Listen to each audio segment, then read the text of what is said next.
Okay, so last time we were discussing about the DQN model, RL model or RL algorithm, and basically the deep learning component in there was a pretty straightforward convolutional neural network, which is taking the which is taking the screenshots, or basically the frames of the Atari game in that paper, and using that to control the joystick, as in suggest which joystick control for that sequence of, I guess, that collection of 4 screenshots would be the right control action to take out of 18 moves to maximize the immediate score, of course, but to maximize the long-term score, okay, to do well as humans. So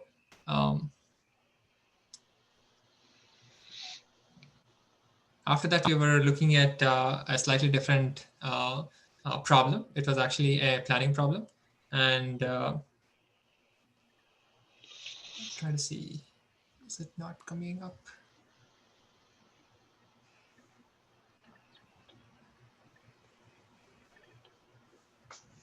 Yeah, did I get frozen? On my end, it seems as if I'm frozen, but yeah, it just says that you started to screen share, but it doesn't show. Okay, let me redo it.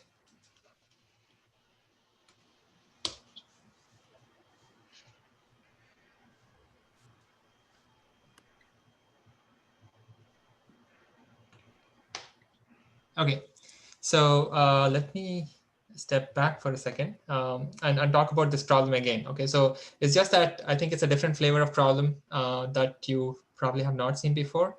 So let me go back a few slides and talk about the talk about the problem first. So as a recap, yeah.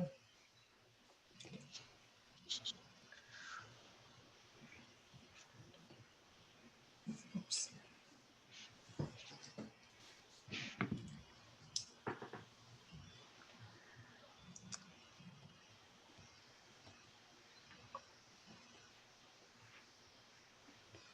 Okay, so last time we looked at DQN, which was a pretty standard environment, standard reinforcement learning problem. So you could think of the Atari simulator as a Markov addition process.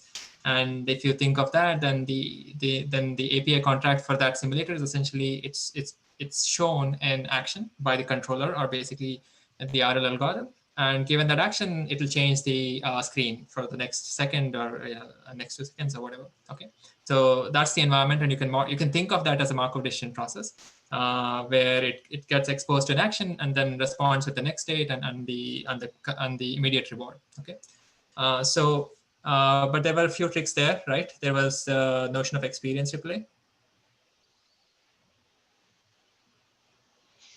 And there was also freezing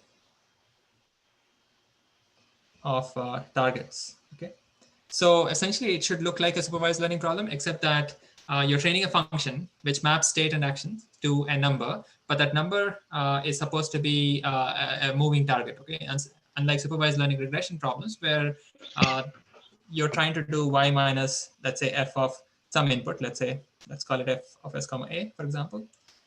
So you would do something like this in, so let's say s comma a is a single, although I'm explicitly saying s and a, just think of concatenating them and that's a feature vector. Then in regression, in supervised learning regression, you would just do this, right? So minimization over some parameter, let's call it w.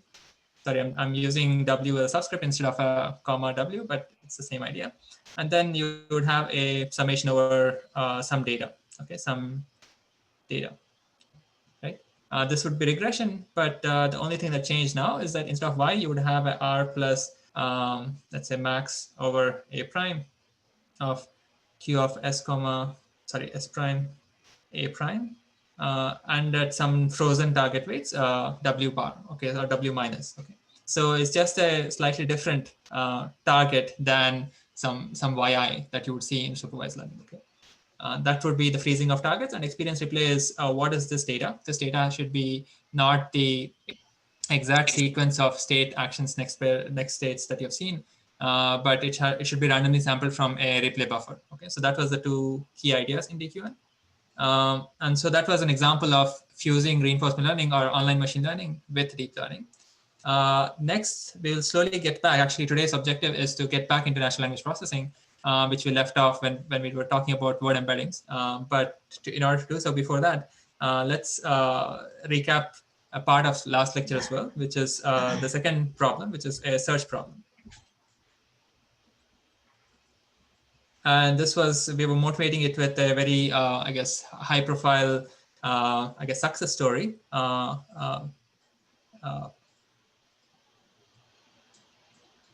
Alphago. And in fact, we were looking at, so Alphago, and there are several variations of this strategy or this solution. So we were only looking at Alphago, I guess, in hindsight, it's been renamed as Alphago Lee. It's the version from 2016, which actually won against a really world #1 player at that time in the game of Go. Okay, so the search problem was related to the game of Go. Okay, so what is the search problem and how is it different from RL problem? Is that in a search problem you would know, you would know the environment, as in you would know, for example, this and our, let's say RA. So basically you would know the environment or know the model. Okay, so even if you know the model, you would still not be able to easily figure out typically what's the best decision to make. Recall RL or all these online machine learning problems, it's all about decisions, right? So in DQN, you would actually, at the end of the day, of course, you learn a Q function, but at the end of the day, you're able to find a policy, right, which maps from states to actions. This policy tells you in every state what to do. In a search problem, there is a subset, a special, I guess, class of the search problems called forward search problems, where the objective is to say, in a given state, just tell me what's the best thing to do. Okay, what is the action? What is the action to do? Don't give me the full policy. So we are not really trying to figure out, in every state what to do, but just tell me, I'm going to give you the current state as an input. And the current state, just tell me whether I should take action A or action A prime. Some, let's say two choices. Okay. So that's forward search problem. So you already know the model. You're just trying to decide what to do next or what to do now. Okay. And in Go, it's very it's apparent, right? So in Go, given the situation on the board, you want to figure out, let's say you're the black player, and so you can place a black stone somewhere on the board. The question is where to place that stone. Okay, so there, of course, the actions are not just A or A prime, but there'll be many choices that you can do. But which choice would you pick? Okay, so but to figure that out, the whole environment is deterministic in the sense of, I wouldn't say deterministic exactly, but the whole environment doesn't have, so in the sense, the rules of the game. So every time you, in a given state, you take an action, you know exactly what the next state would be. But still, to expand out what all can happen into the future to figure out the best action now is hard to do. Okay. So the second complexity is that there is actually another player in this game. So it's not, the environment is not just a passive thing like an Atari simulator, or, for example, if you think of self-driving, it's not just the nature, for example. Here, there's another player who's trying to win against you. Okay, so that's another complication there. But modular that, one promising approach to do forward search is to do, promising or a pretty straightforward idea is to do Monte Carlo rollouts, okay, on what is called the search tree, or also called the game tree. Okay, game tree only because it's a game, and there's another player who will take another responsive action to you, and then you need to figure out what's the next action to take.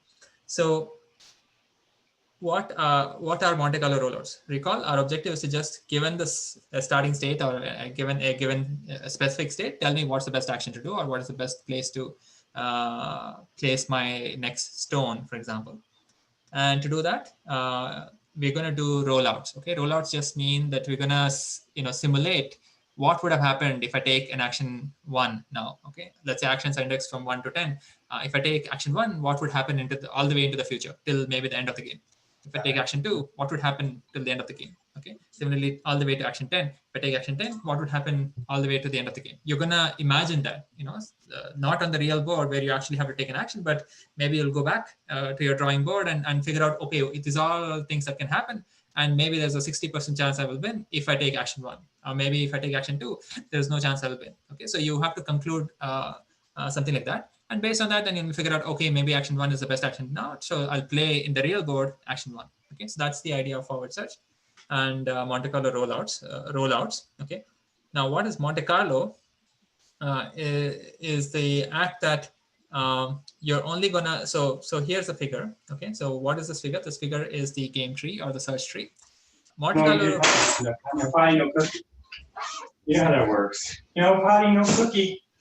No, you didn't go potty. Chatting. You did not potty. Okay, I'm gonna mute folks.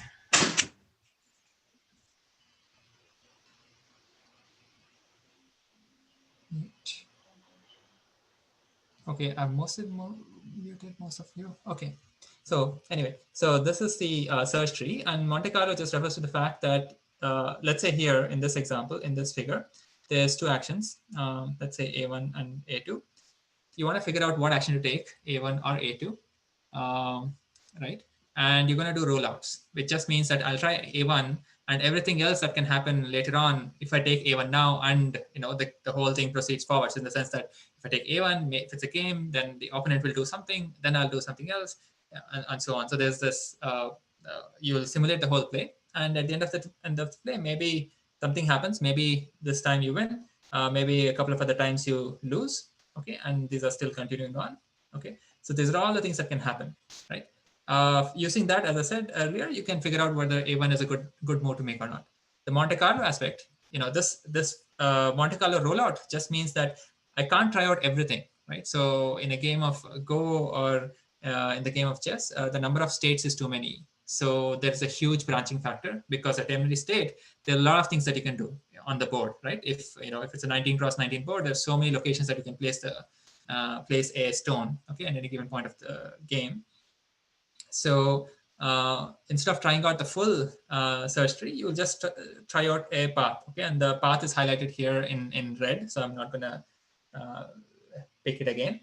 So that is called one rollout. Okay, so that at least gives you some sense of how A2 is. It will not tell you everything that's possible under A2, and therefore a good sense of what A2 action will give you in terms of whether you can eventually win or not.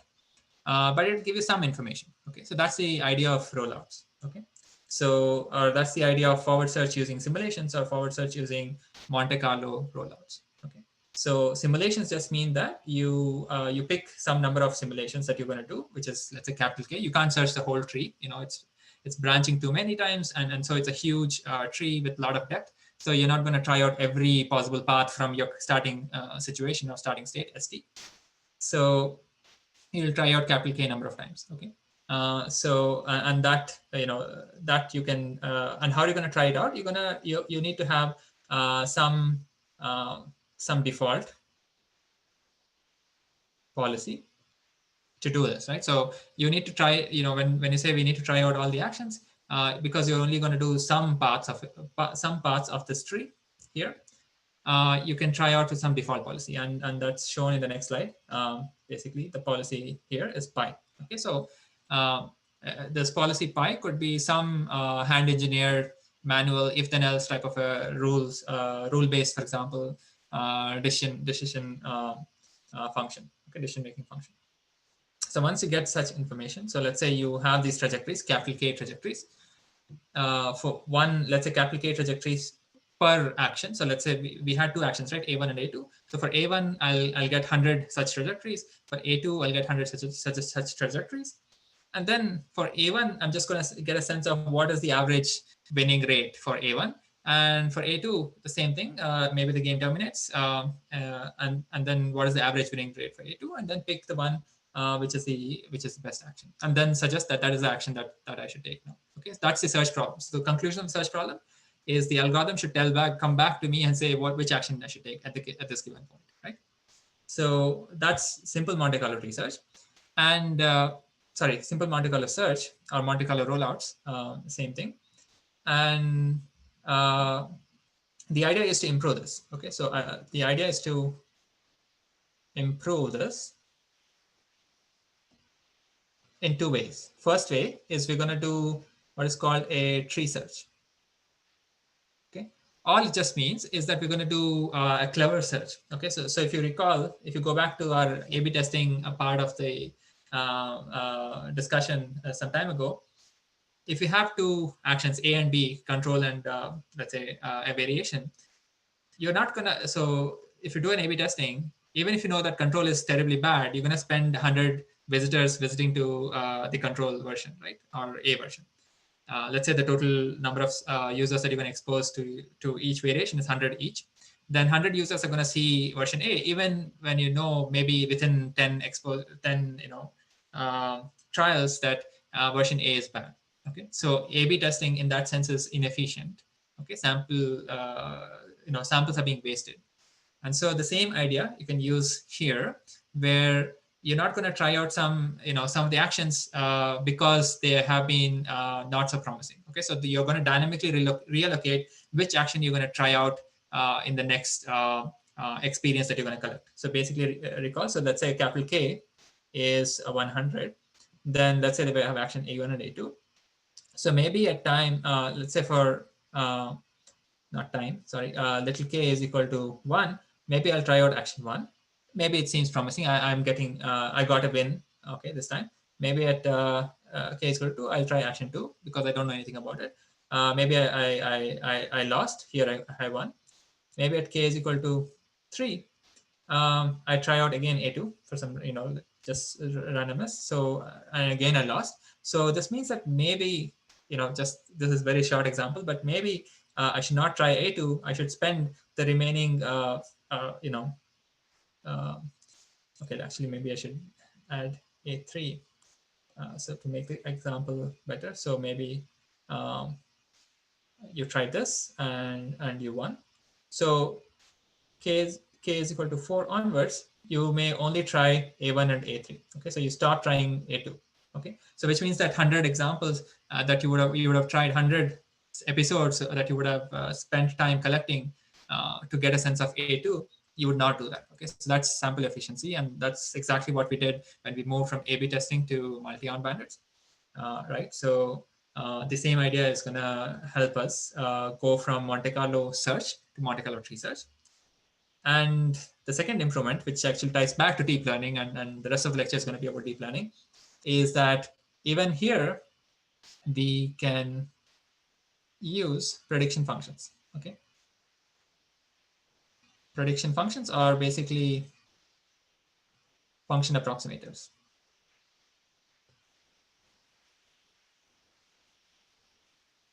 Okay. So function approximators are what I discussed when I was talking about DQ1. But essentially, you can just think of those as functions which map from something like a board state to, so for example, a number. So that's what a Q function was, right? So Q function was saying, so not Q function, sorry. A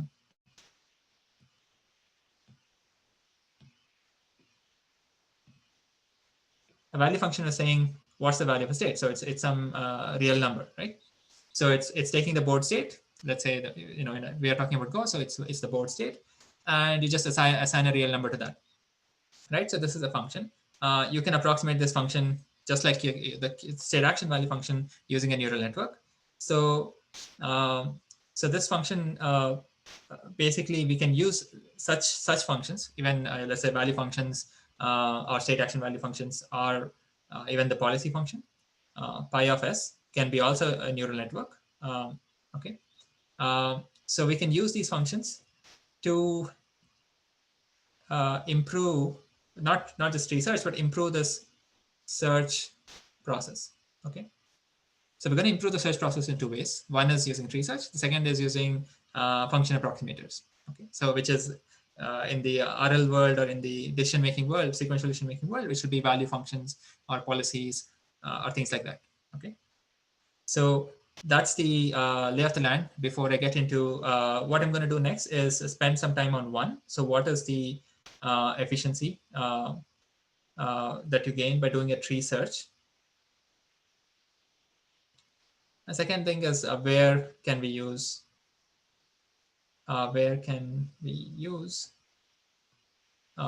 function approximators. Okay, and this is where, I mean, all this will be in the context of the game of Go, to keep it everything simple, not too abstract. And in particular, we're going to talk about Alphago Lee, okay, from 2016. So that's the lay of the land. So maybe 5 to 10 minutes each. Okay. So let me come to Monte Carlo tree search. I think let me directly go to a figure that I was drawing last time. Yeah. So let's go here. Okay. So I'm going to start from this slide, which is where we left last time. So what is the tree search idea? So let's again draw the game tree, essentially. So let's say there's a starting state, which is the board state. And let's say there are a couple of actions, A1 and A2, that are available. I mean, actually, in the game of Go, there are many actions available. And let's say there's an intermediate. So if you take these actions, you'll be in an intermediate node. So this is a tree where it's ST and A1 and ST and A2. Okay.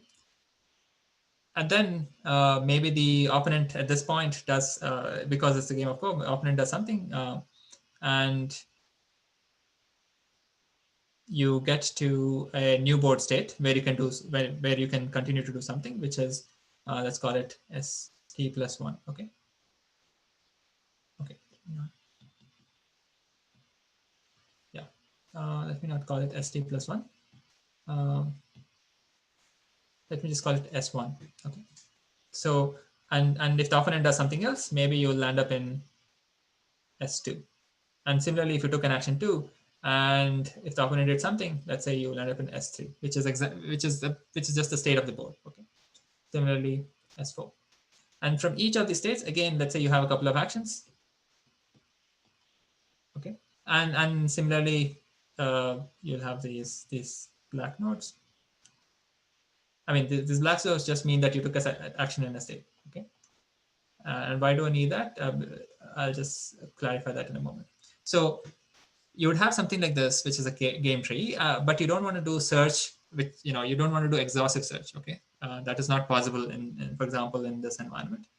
So you're going to do forward search. In particular, you're going to do Monte Carlo rollouts. Monte Carlo rollouts just follow a path. A path would be going from ST. So let me just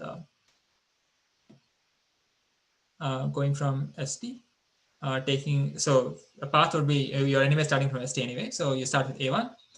Maybe you took A1 and then the board state ended up being S1. And then you took some other action, A1 again, and so on. Okay, so that would be an example of a rollup. Okay, A1, A2.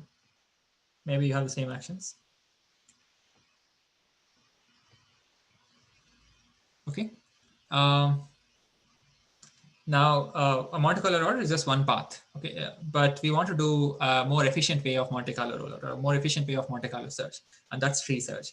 And the idea in tree search is to now, just like in multi-armed bandits, keep track of keep scores for these black nodes. Okay, keep scores. Okay, and what are these scores going to look like? Very similar. The scores are essentially going to be something like Q of S1 comma A1, this guy. Okay, so some score, which is an estimate of the long-term value of being in the state and taking action A1. Okay. So very similar to what we were doing in RL or in the MDP world, where we were thinking of this as a state action value function. That's exactly what this is. Okay, this is just the expected reward, or the expected probability of winning if I'm in state S1 and I take action A1. Okay, and you keep the scores for all these dark nodes. Of course, a priori, I wouldn't have these scores. So I start one rollout. Okay, I start one rollout. Maybe the first time I do action A1. So I'll have the first score for for this dark node here. So I'll have a score for this dark node here. Okay. Then in the second rollout, since I did not try action A2, I'll just try action A2. Okay? Let's say those are the only two actions possible. So I did two rollouts. I have a sense of what's the maybe in the rollout which involved A1, maybe it won. Maybe in the rollout that involved A2, it did not. We did not win. Okay, so that will inform my this number that I'm maintaining at each one of these dark nodes. So including this guy, these two guys. Then what I'm gonna do is call this part a partition. So this is just a partition of the whole tree, right? So if I just circle a bunch of nodes, that's a partition. Inside this partition, I'm gonna essentially do epsilon greedy, okay? Epsilon greedy rollout. And outside this partition, I'm just gonna do default. A default rollout. Which is in the third rollout, all I'm saying is when I'm trying to pick action A1 and A2, I'm going to look at the two Q values. Whichever is the highest Q value, I'm going to try that with some 70% probability. Whichever Q value is less, or with 30% probability, I'm going to pick either action. Okay, so that's exactly that lets me balance exploration exploitation. Therefore, I don't waste a lot of simulations on A2 if it's not promising. Okay, so that's the idea. And this partition that I drew here, which is this set here, it can be expanded. Okay, so the next time, so since I've tried out these two dots, in the next time, if let's say I picked A1 in the third rollout, and it just happens that in the third rollout I also pick A1 in the next level, okay, next hop, then I'm gonna include this as part of my partition. Okay, and then because now this is a part of the partition, I'm going to start maintaining a Q value for that node. So all the nodes outside, there's no Q values yet. Okay, and I'm just going to use default rollout policy.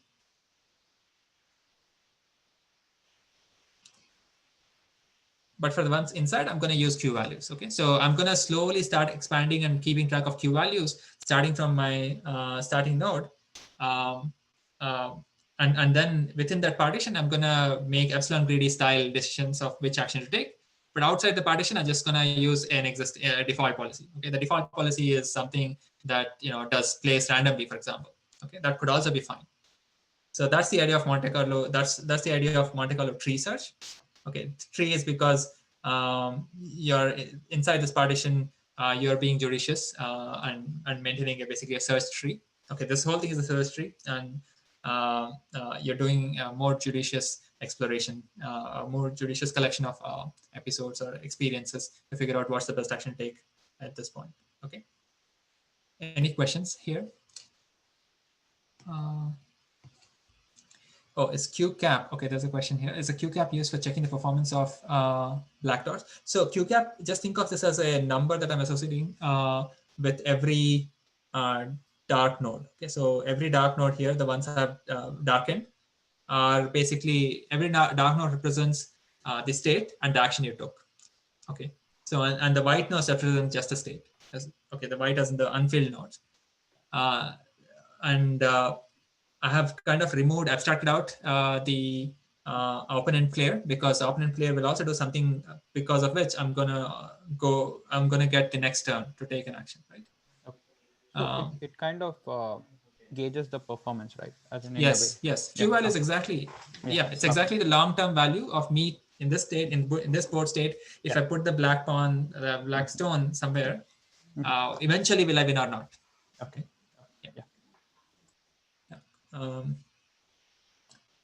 Okay, so that's the idea. So I mean, that's written in text here. Basically, the tree policy is this epsilon greedy that I was talking about. Here I just say maximize Q, but you actually need to also explore. You need to explore, and then the default policy is some policy that you pick outside this partition. Okay, and this partition keeps increasing over time as well. If you have more and more simulations, more and more of these red dots or the red nodes become part of the partition, and therefore you start tracking Q hat values for each one of those. Okay, initially you would not track for anybody, but slowly and slowly you need to start tracking them. And if you start tracking them, you have a Q values, therefore you can be judicious. You can do epsilon greedy on them. Okay. When you don't have Q values, you can't do anything, right? You just have to do a default policy.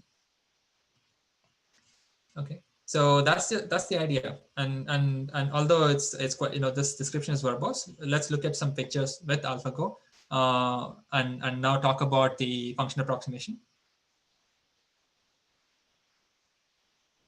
The function approximation trick, which further helps this forward search process. Okay, so we're going to use MCTS, but within MCTS we're also going to do something more, which is function approximation. Okay, so that's exactly the idea behind AlphaGo, and it's this idea was actually not new to AlphaGo, which is AlphaGo Lee from 2016. This idea existed about 20 years before that, probably. But thanks to computers and a lot of computation power, folks from DeepMind were able to build a AI, I guess, system or engine which can beat the world #1 player. Okay, which was not the case at all before. So what is AlphaGo? How does AlphaGo use? I mean, it will use MCTS as is, the version I described earlier or just now, but it'll also use function approximators, and we'll now see how it uses function approximations. Okay, so it's we use Monte Carlo tree search, as I said, for action selection. So let's say we are the player using the black stones. Okay, so we just need to pick black stones. Every time we get our turn, we need to pick black stones, and we're going to use Monte Carlo tree search to figure out the black stone. But we're gonna, when we're trying to figure out what the best action, we're gonna use Monte Carlo tree search. But inside Monte Carlo tree search, we're gonna do a couple of approximations, or we'll use two things. One is a deep policy network and a deep value network, two neural networks essentially, or two functions to further truncate, to further minimize the amount of time we are spending, in terms of like trying out or figuring out this experience, playing the game all the way to the end, for example. Okay, so there's two networks that we'll use. Later on versions of AlphaGo, I think AlphaGo 0, for example, they just have a single network, but I think that distinction is not very important here. So let me describe what the policy network is. The policy network is just given a board state, tell me what's the action to take. Okay, so just think of it as board state is like the screenshot. It's just an image, and then given that image of the board, your output is a distribution over actions. So your actions would be, let's say you have 100 different actions that you can take, which is 100 different locations you can place your black stone. You just get the output is going to be just a distribution over which location seems to be the most promising. Okay, that's the objective policy network, and you can see that the output seems like it's a board. It also is it's also on a 2D grid, because at the end of the day, action is going to be which location. So the location is an x, y type of quantity. So that's why you have a grid here. Okay, a value network is the same idea. Given a board, it just has to tell me what's the probability of me winning. So this is exactly not state action value function, but think of it as something like V hat of S. Okay, but it's a neural network here. Okay, so given the board state, you just need to tell me what's the probability of winning from this state onwards. Okay, so some board states, for example, if you're in a really bad situation, V hat theta of S or the value network, a deep value network, should tell you that, yeah, you cannot win from here. Okay, so something like that. Okay, so now we're going to figure out how we get these functions and how will we use them effectively in the Monte Carlo tree search algorithm. Okay. Yeah. So what I just described earlier, so given a state, it'll have a bunch of parameters, and it'll say whether from this, is the state good or not. So for example, certain board states are really good for you, right? If you're a black player and if you have conquered a lot of territory already, then that state is probably very good. But if you're in a situation where you've lost most of your territory and lost most of your stones because they got encircled by white stones, then you're in a bad state. So that state should be, valued less, right? So there's a network, essentially a neural network. In fact, it's a CNN. Okay. CNN, because you will see that these networks, when I say S, is exactly the screenshot of the board. Okay, so it's essentially an image. So this is the, I guess, the visualization of the network, of the value network, and similarly a visualization of the policy network in a little bit more high resolution is the same idea. So you have the screenshot of the board. It will have its parameters, and you just have to say what's the probability of give me a distribution over actions. Okay, so I mean, if you give a distribution over actions, maybe this action, for example, is the best action to take. That's the policy network. So it's exactly like a policy, basically. All the pi of S that we have been seeing, just think of that as pi of A given S. So it's stochastic version. Okay. So let's say we have these two objects. So for now, let's say we have these objects. If we have these objects, I'll tell you how to use them. And then we're going to talk about how we get those objects, those two objects, okay, which is a policy network and a policy network and a value network. Okay. Professor, could you repeat the networks again? The policy network and this. Yeah, they're just two functions. So the way we're going to approach this is, we have two functions. Okay, so function one, b theta of s, is just telling me how good board state is. Okay, we'll figure out how to set up the theta so that it can tell us actually in reality in AlphaGo. But if theta's, if the parameters of the network were, it's a neural network, okay, just like we can use any function, so we're going to use a neural network there, and it's going to tell me what's the quality of the board state. Okay, if I somehow figure out what's the best, what's the right parameters of this network, okay, which is the weights of the network, for example.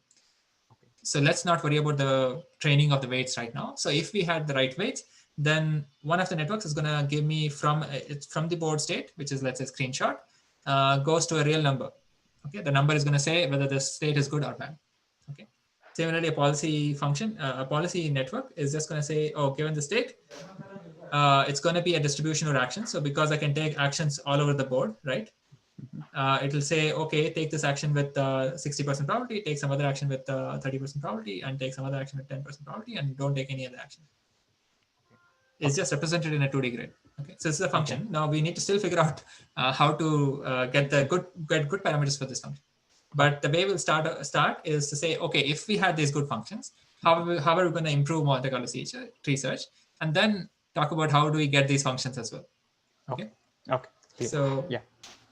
So here's a very messy. I mean, that's why I think I didn't draw good search trees or good game trees earlier, but this is how you would look like, right? So, just for, this is a small snapshot of, representing the board.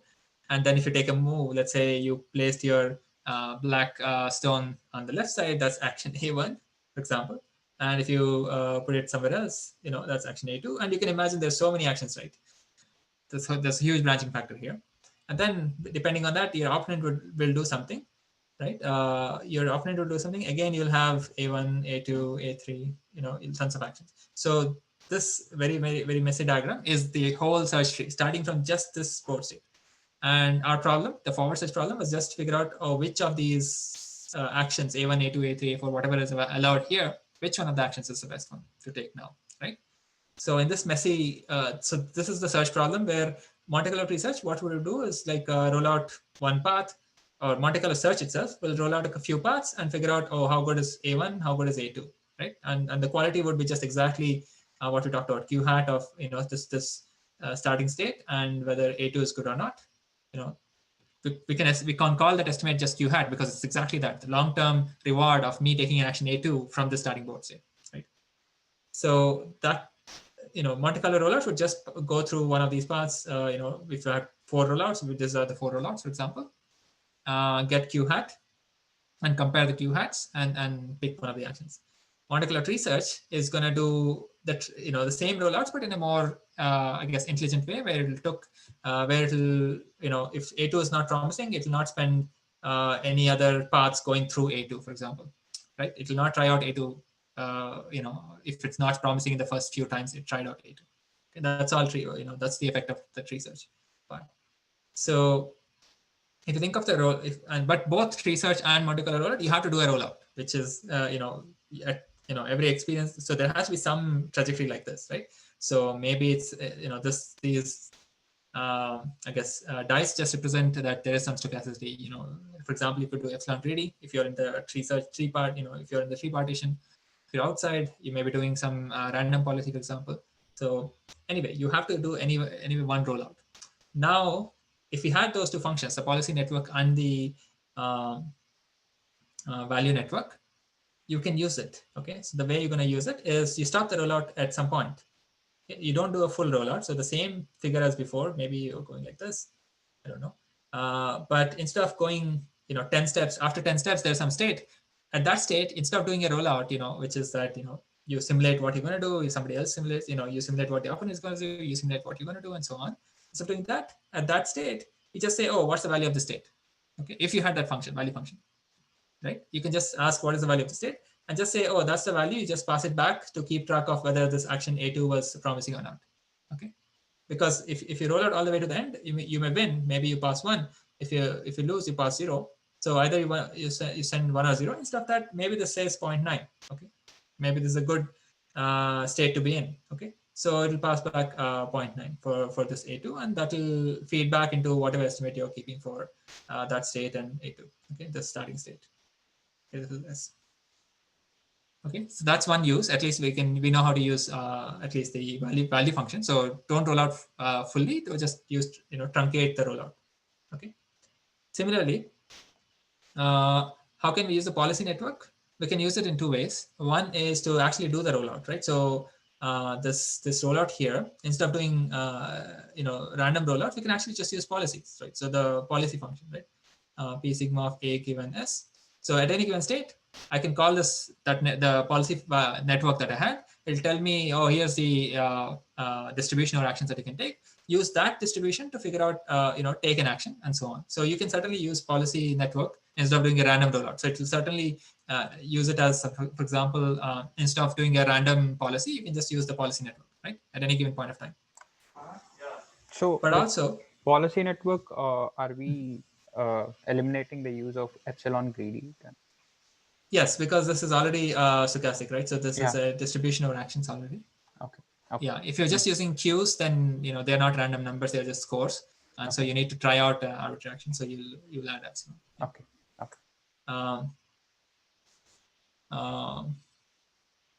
Actually, okay. So your question is actually related to remember epsilon greedy only happens in the while doing the tree search in the tree partition. Okay, so so let's say this is a tree partition. Within that, we are still maintaining Q values. So we are just doing we're still doing Monte Carlo tree search. Outside the tree partition, all I'm saying is when you do the rollout, maybe till you get to value function, maybe 10 steps ahead. This part, all I'm saying is you can use P sigma of so use the policy function as is. Okay, so this part, instead of doing a random rollout, use this. Okay. Now, my earlier answer to you was slightly incorrect. So within the tree, within the tree partition, inside this, you already have Q. Okay. Mm-hmm. So you can certainly ignore the policy network and just do epsilon greedy. Okay. But the way but you want to kind of also use the fact that you have a policy network as well. Maybe it's well trained and it's a good action chooser, choosing function. Then what you can do is somehow do some sort of a linear combination. So you can do Q hat of S comma A plus P of some with some scaling gamma times P of A given S as some score for taking an action A at this state. Okay, some linear combination like this, and then take a max over A to figure out which action to take. Okay. So this is exactly what they do in Alphago Lee paper. I think I linked it to you guys on Slack, so have a look at it. It's just one page of description of how they do it. So this is how they would use this network inside the tree partition. Okay. Okay. Okay. Now let's come back to, so that's how it will be used. Now let's come back to how are we going to get these networks, right? So let's, this P sigma of A given S and the value B theta of S. Okay. So this is the value network and this is the policy network. Both are just convolutional neural networks at the end of the day. But how do we train them? And here's the key idea from this slide. This slide is a summary of the key idea, which is the notion of self play.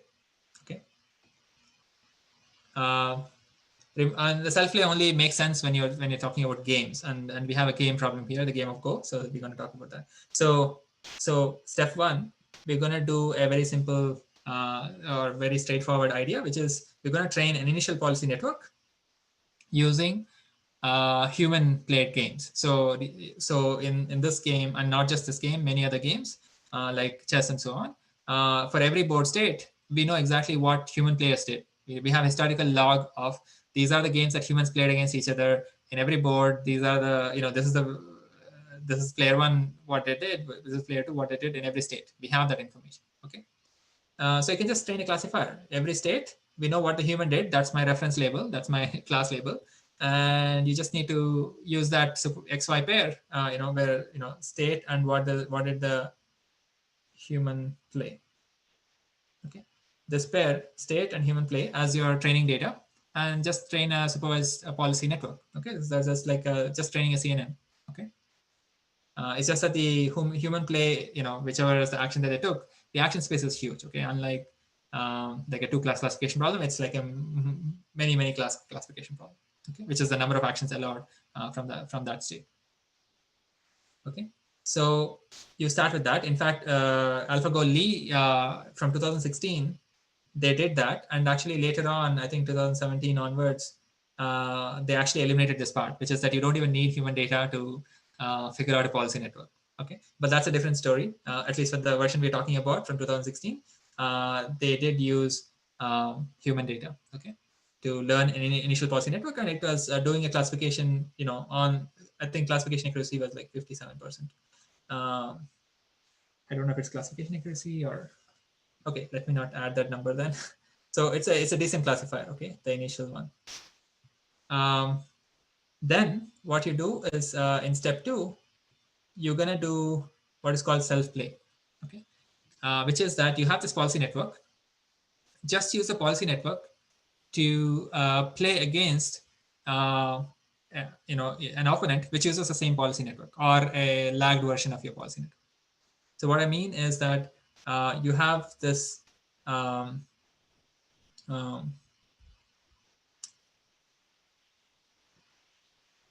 okay, what I mean is that you have to so you have this policy, right? Initially, like supervised learning policy.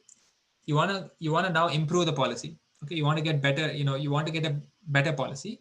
The way you do it is you take a policy and copy the policy, clone the policy as the white player as well, and then see how these two policies play against each other. Because I mean the this is like saying I just make a clone of myself and then play against myself. Okay. But of course, it's not like this policy knows exactly what the other policy is going to do and so on. You don't have time to like explicitly model the opponent as such. You're just doing, you're doing Monte Carlo research. Your opponent is also doing Monte Carlo research, and you just play against yourself basically. But what you at the end of the day, by playing against yourself, you generate a log. Okay, these are the moves that were made, and one side, one or the other. Okay, so that's the data that you collect from self-play. Use the data to improve the policy. Improve the policy just means improve the weights. Okay, and how do you do that? It's basically we did not discuss this method at all so far in the past couple of lectures. We were only talking about Q functions and Q function improvements. So it's our value iteration methods, RL method.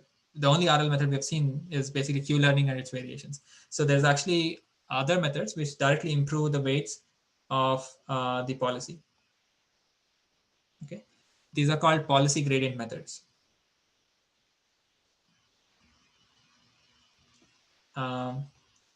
There are many algorithms here. I don't, just for reference, I think in the repository that you're using for your assignment, question number 3. So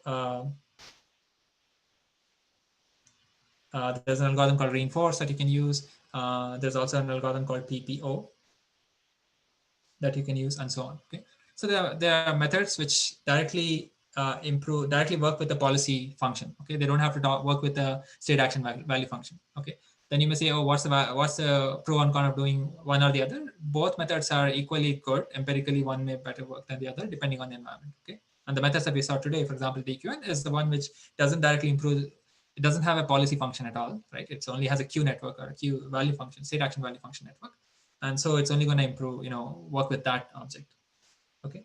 So this is the key ingredient. Play against yourself, generate training, new data, episodic data, right? And then improve your policies weights based on that data.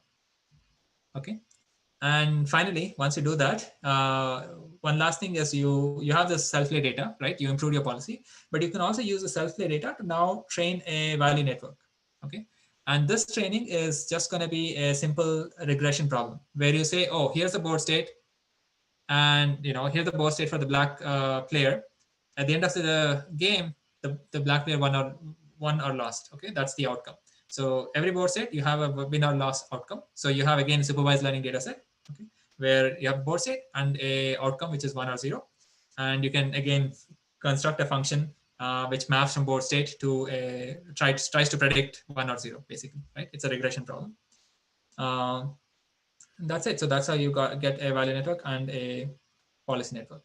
Okay. And the same explanation is here.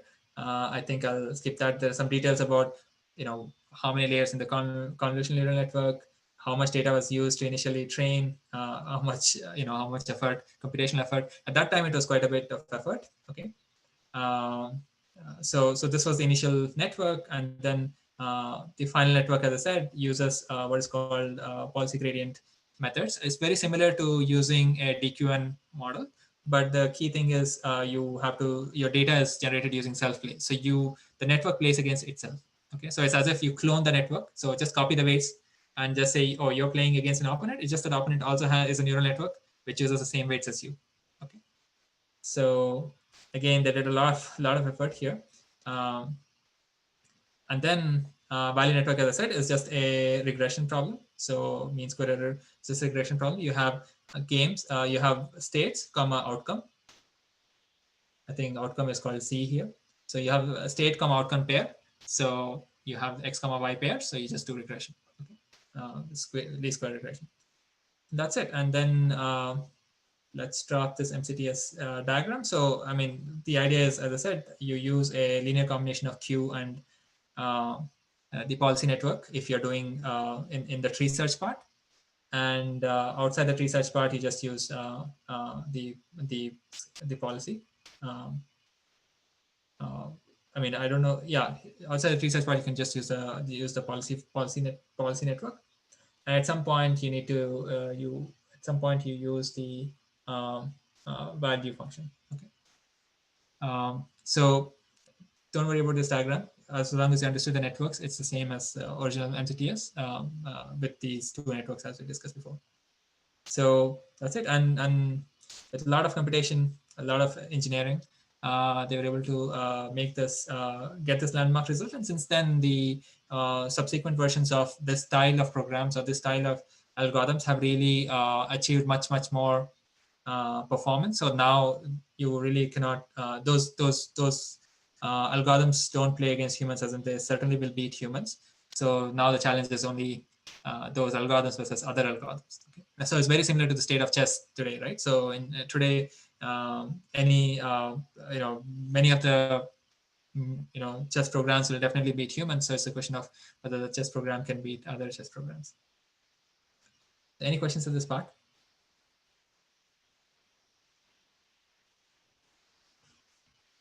So when the two networks play against each other, Yeah. So That's it. does the way? I mean, how does the weights get trained? There is it like dynamically will it get trained or? No. So you play the two networks to get the data. So let's say you are the so there's a black player, there's a white player. You start with some parameters. Okay, sigma. So you start with the same parameters, sigma and sigma. Let's say. You make a move. So you make action 1. They take an action 1 prime. You take an action 2. They take an action 2 prime. So these actions we're doing using Monte Carlo tree search. So exactly the way methods that we talked about. Okay. From this player who's playing Blackstone's perspective, this person is an opponent, right? whether this person is actually also using the same underlying policy network as you is this person does, the person using the Blackstones doesn't need to know. Okay, or that's a player one. Right. Doesn't need to know, but what they'll see is what they will see is they'll use the network to play, okay, using multi-colored research, but they'll generate this trace of actually taking action 1 in state S1 and state S2 and state S3, taking action 3 and so on. Eventually they'll win, let's say. So this is the data, right? So win means Z is equal to 1. So this is the data. So once you get this data, now you can say, oh, can I go from sigma to sigma nu, which is the parameters of the policy network. Okay. So this update is based on this new data you collected, self-play data. Okay. Understood. Okay, so let's actually now switch gears. Any questions about? So we've just kind of closed up on RL. So RL is something that you would not see in I guess in a first version of ML course, for example. Many of you have done. But it's RL, not just RL, but A/B testing or multi-arm bandits, RL as well as contextual bandits. They're all they're much more closer to decision making, right?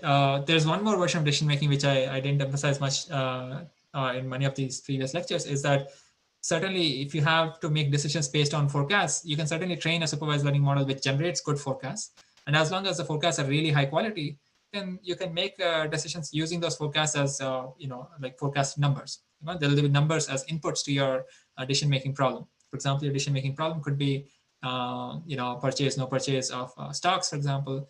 If you have a really good estimators of what's going to be written tomorrow, that's stage 1. You get the estimates for tomorrow, and then based on that, you can make a portfolio decision of whether to buy a stock or not, right?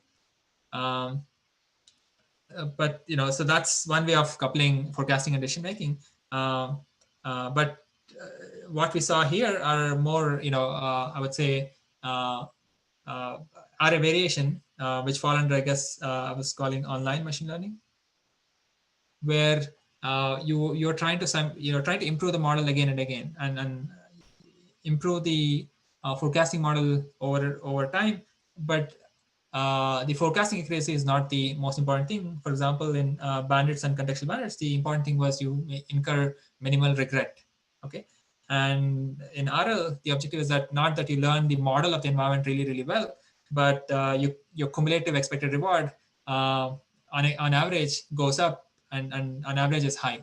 Okay, that's you learn just enough so that you start collecting high rewards or play the game really well. Okay, and for example, if it's a game. So that's what we done, and we saw function approximation in this lecture, and then we looked at DQN last time and Alphago today. The trick is basically MCTS with some approximations. Okay, but so understanding MCTS requires understanding why Monte Carlo search itself is a good way to solve the forward search problem. Okay, but there are many challenges in all these ideas. So we only saw a sample of 2 implementations, essentially 2 case studies. Okay, so let's actually switch gears and So Professor, yeah. last doubt. This is so when you say fixed targets, it means the targets computed out of fixed parameters, right? Oh, you're talking about DQN? DQN, yeah, that's right. Yeah, in DQN. So recall the loss function is going to be, so fixed targets just means that, yeah, R plus, so the fixed targets means just this, max of A prime of Q of S prime A prime. So this is the target. This is called target, I guess. Yeah. So if we call it fixed because the parameters are fixed. Yeah, W minus is fixed. Okay. Yeah. So a data sample is, as you know, is just SA, S prime, and R. So you use R here and S prime here, and A and S will be used for this part Q of S comma A and at W. So A and S will be used here, and you're trying to optimize W. So it's something like the square loss here. Right? Okay. Yeah. Okay. So exactly, this is target. And fixed target just means your W is not the same. You're not here. You're optimizing over W, min over W, right? But this is not a function of W. So this is just a fixed number, basically. Like if W minus is fixed and you compute all this, compute this, it's just a number. Okay. Yeah. Okay. So let's come back slowly to deep learning again. So what we're going to do is going to be a recap first, which is attention. Okay, so towards the end of the NLP part, we were looking at attention mechanism. Actually, end of sequence to sequence modeling lecture, we were talking about attention mechanism.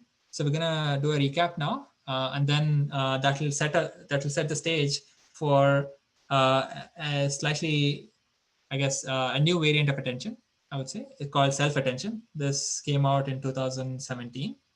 And the underlying architecture is called a transformer architecture or transformer network. So it's very similar to in lecture 2, we suddenly came across CNNs, right? So, and CNNs had a specific architecture.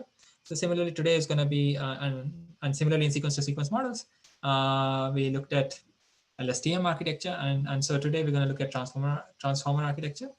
And what is its significance? Its significance is that it does really well in terms of empirical tasks, especially in NLP.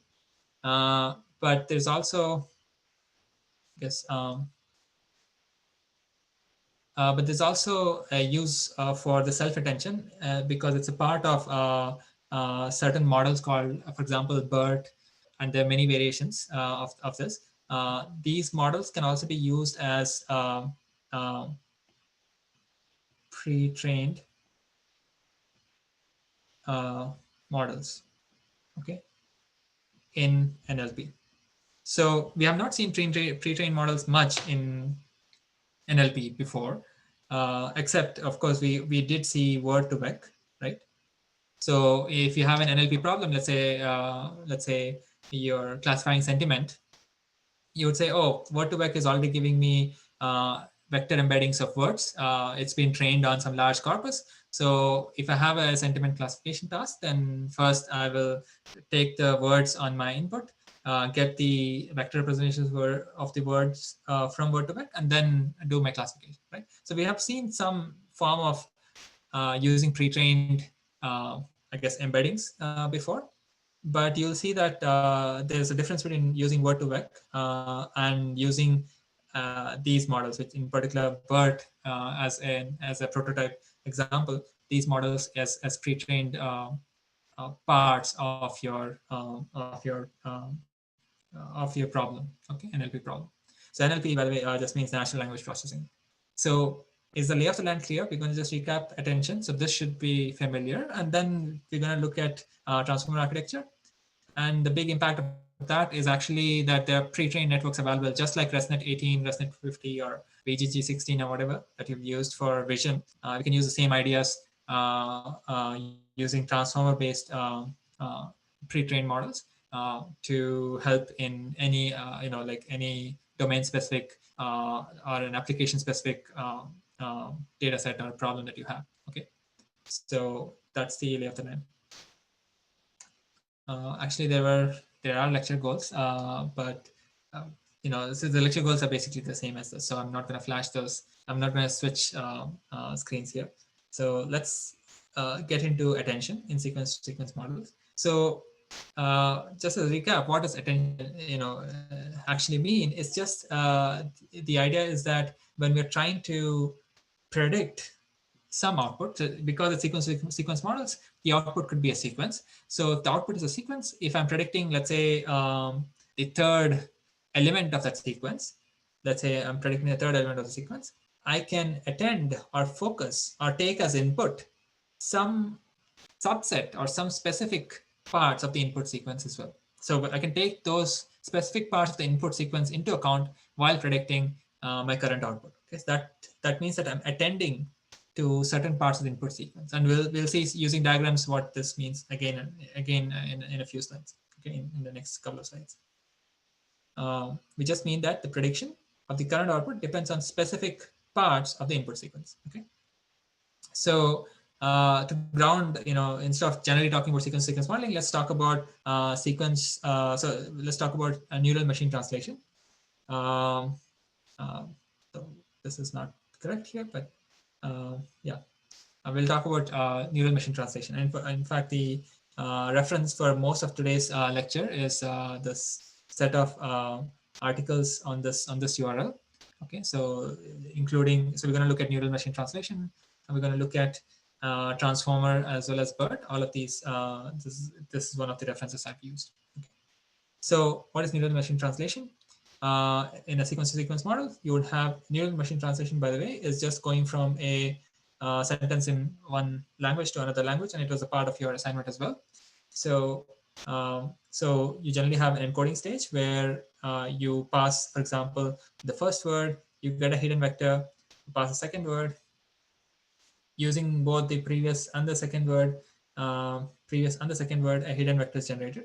Okay, and similarly, third word and this guy will generate another vector. Okay, and then the idea of attention was to collect all these three. For example, in this example, there are three words. The three words, so there are three hidden vectors that are generated. We're going to use all three of them to start generating output. Okay, so translation would be word one, word two, let's say word three. But it's not going to be just based on some output from the decoder, but also depends on these guys, this set of three things here. Okay, so that's the idea of attention. And so basically this attention decoder RNN or unit, by the way, all these have the same parameters. I think I might have mentioned it earlier. So let's say phi, and so on.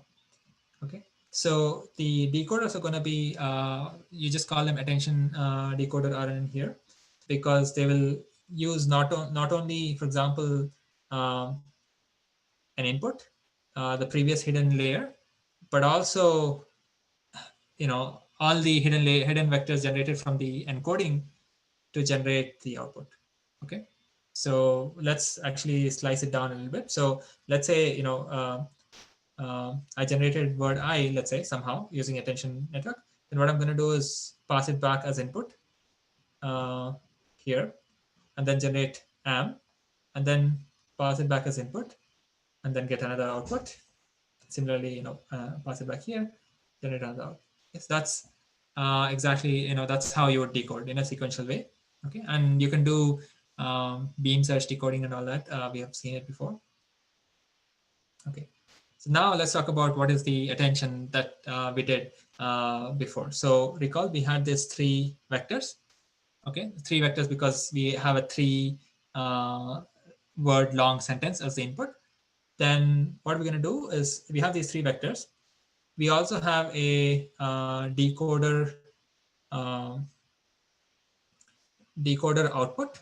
Okay, so decoder, recall if it's an RNN, it'll take some inputs, two inputs, and produce two outputs, right? So just think of this blue, or I guess purple thing, to be the RNN output. Okay, just a vanilla RNN output, or LSTM output. Okay, now what we're going to do is use these previous hidden vectors and the current RNN output, and then use them together to predict the first word. Okay, by which, how are we going to do that? We're going to use these. So let's say we use the star mark vector and this output vector together. We're going to use them to first find a score for the first vector. Okay, so just think of it this way. So the score, I think I used the notation A1 in the previous slides. It's going to be just f of hidden one, and let's call this S1, and this call this H1.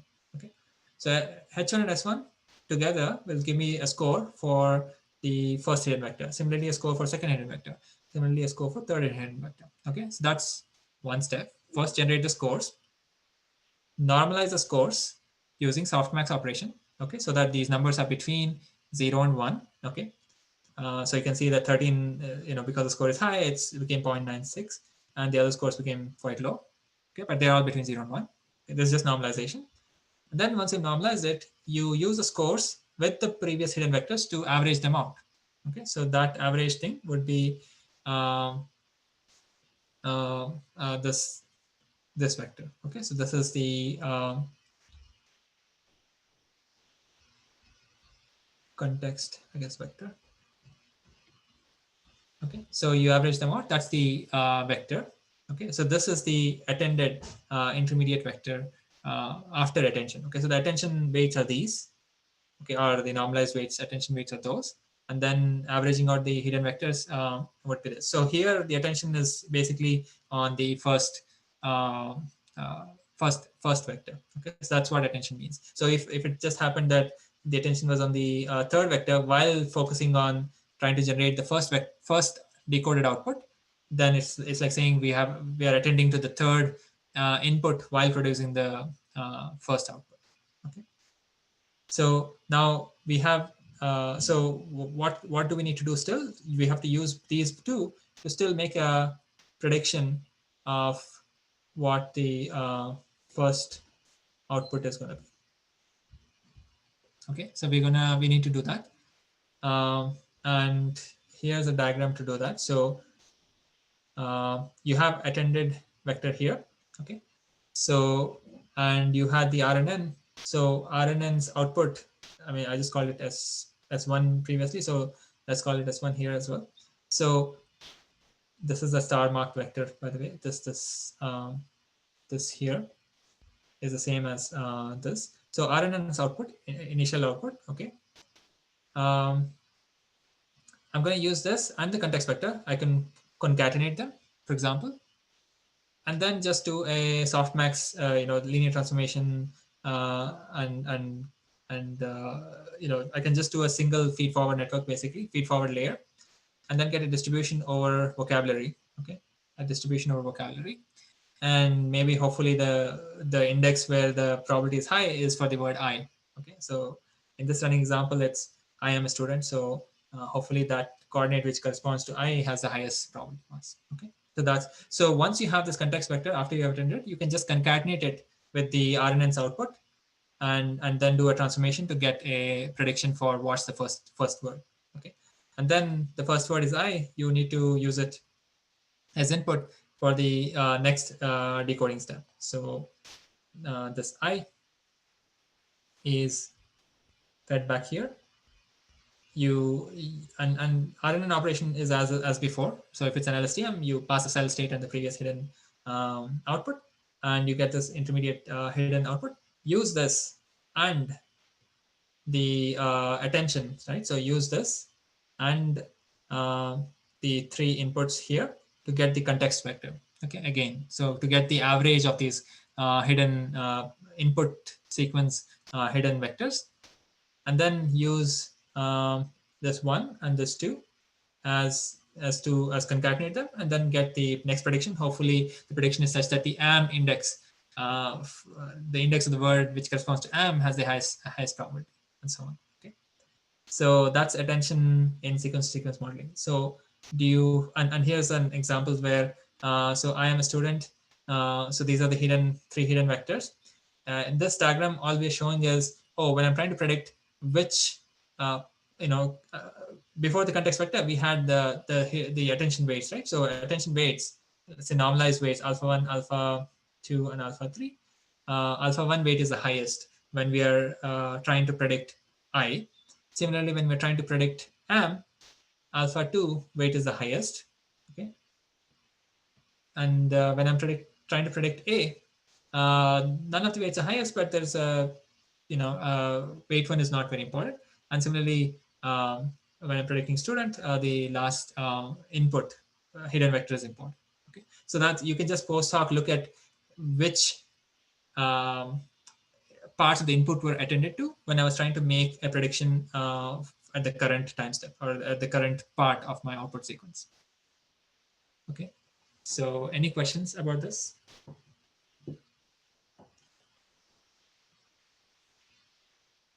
And I mean, so this seems quite natural that the scores would be somewhat closer to the diagonal. Like, for example, French to English, I guess the sequence of words is very similar to each other.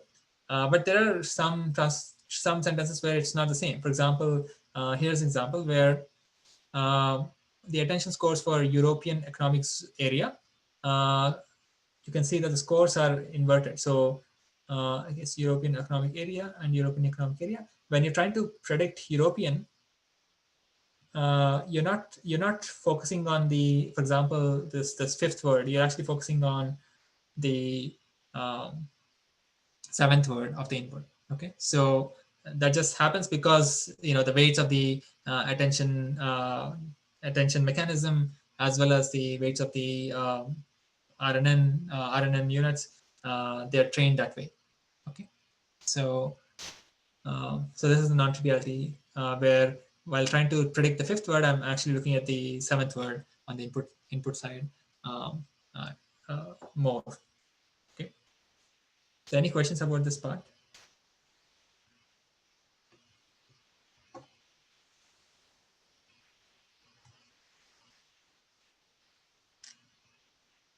Okay, if the attention mechanism in sequence learning is clear, then we'll move on to transformer architecture.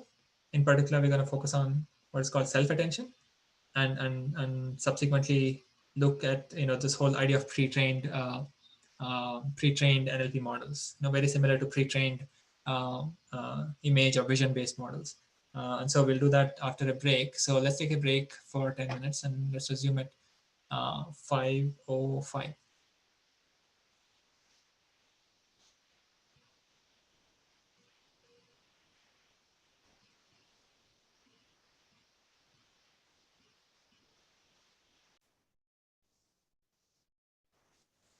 Okay, so let's resume. So actually, I want to quickly flash the course page.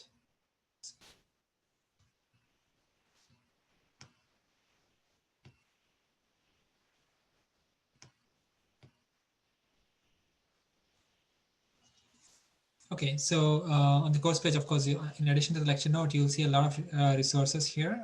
The resource that I've used for the notes itself is this fourth one. The original paper on the attention mechanism that we're going to see today is from 2017, and this is the paper. Attention is all you need is the name of the paper. And there are tutorials in PyTorch, for example, as well as these pre-trained models that I've been talking about, and we'll see that towards the second half of this session. They are available here. In fact, I have provided a link where you can try out the pre-trained model in terms of, for example, sentence classification or filling in a missing word and things like that. So let's see.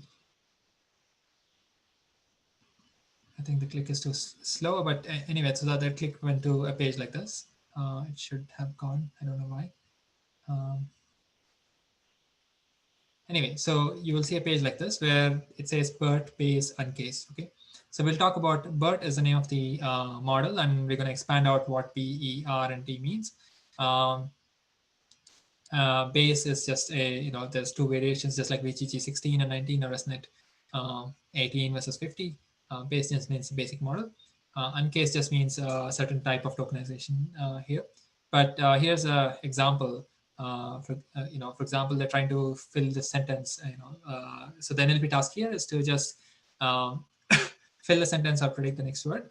Here, I think actually it's fill the sentence. So if I do a compute, then they have the pre-trained model and they're able to solve this, solve for this masked word. Say, it's the goal of life is life itself, for example, and so on. So, and you can see how many times this model has been downloaded by folks, 62 million times. So there are a lot of folks on the industry, especially who have been using this pre-trained model, this particular pre-trained model in particular, quite a bit.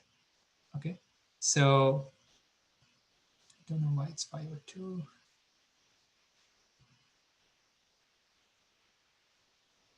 Anyway, it's just this website called hugginface.co. So you can look into that. So now let me get back to the basic core idea, which is self-attention.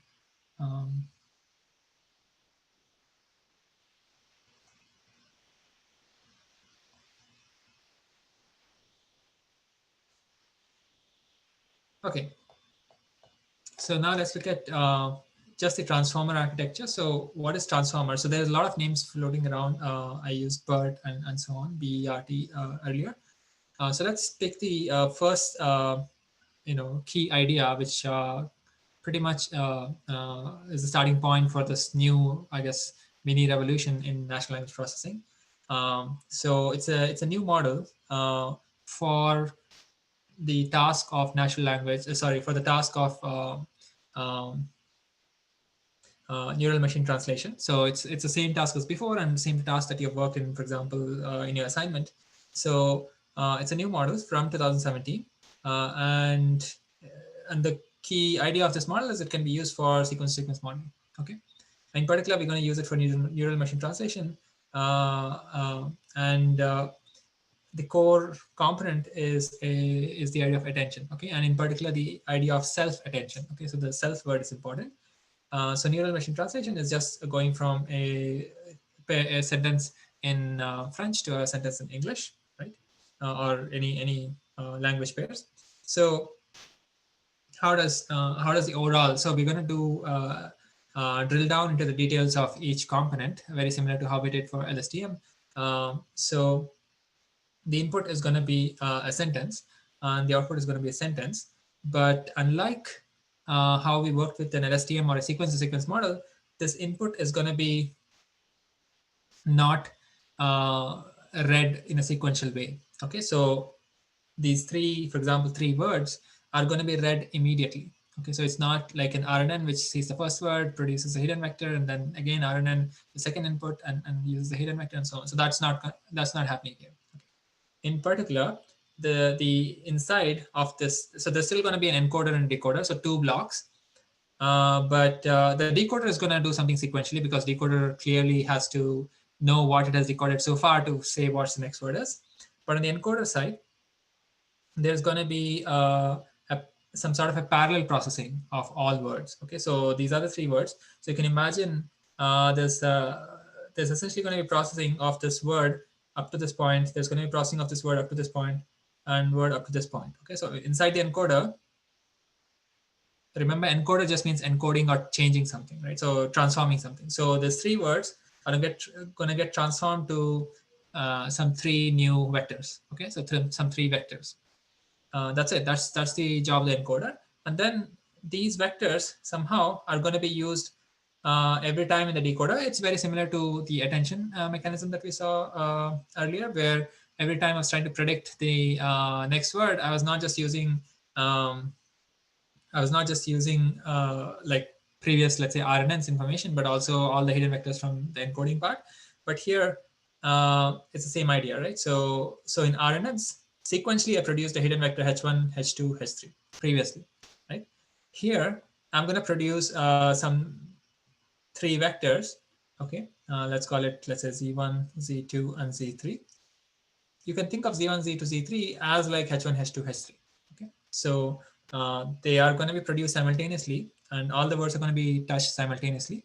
But by the end of the day, we do get three vectors, and because we have three vectors, we can now talk about attention when we're trying to decode. Okay, very similar to the way we were talking about attention when we were decoding earlier for sequence models. By the way, since this is a new architecture, do ask questions if you don't follow. So what we're going to do now is go a little bit more deeper into the encoder. So into one of these blocks, and then figure out what computation is happening. And self-attention is I guess is a subcomponent of each encoder unit. Okay, so this encoder unit is also called a transformer unit. But this name came about later. Okay, so for now, I think we'll just call it encoder unit.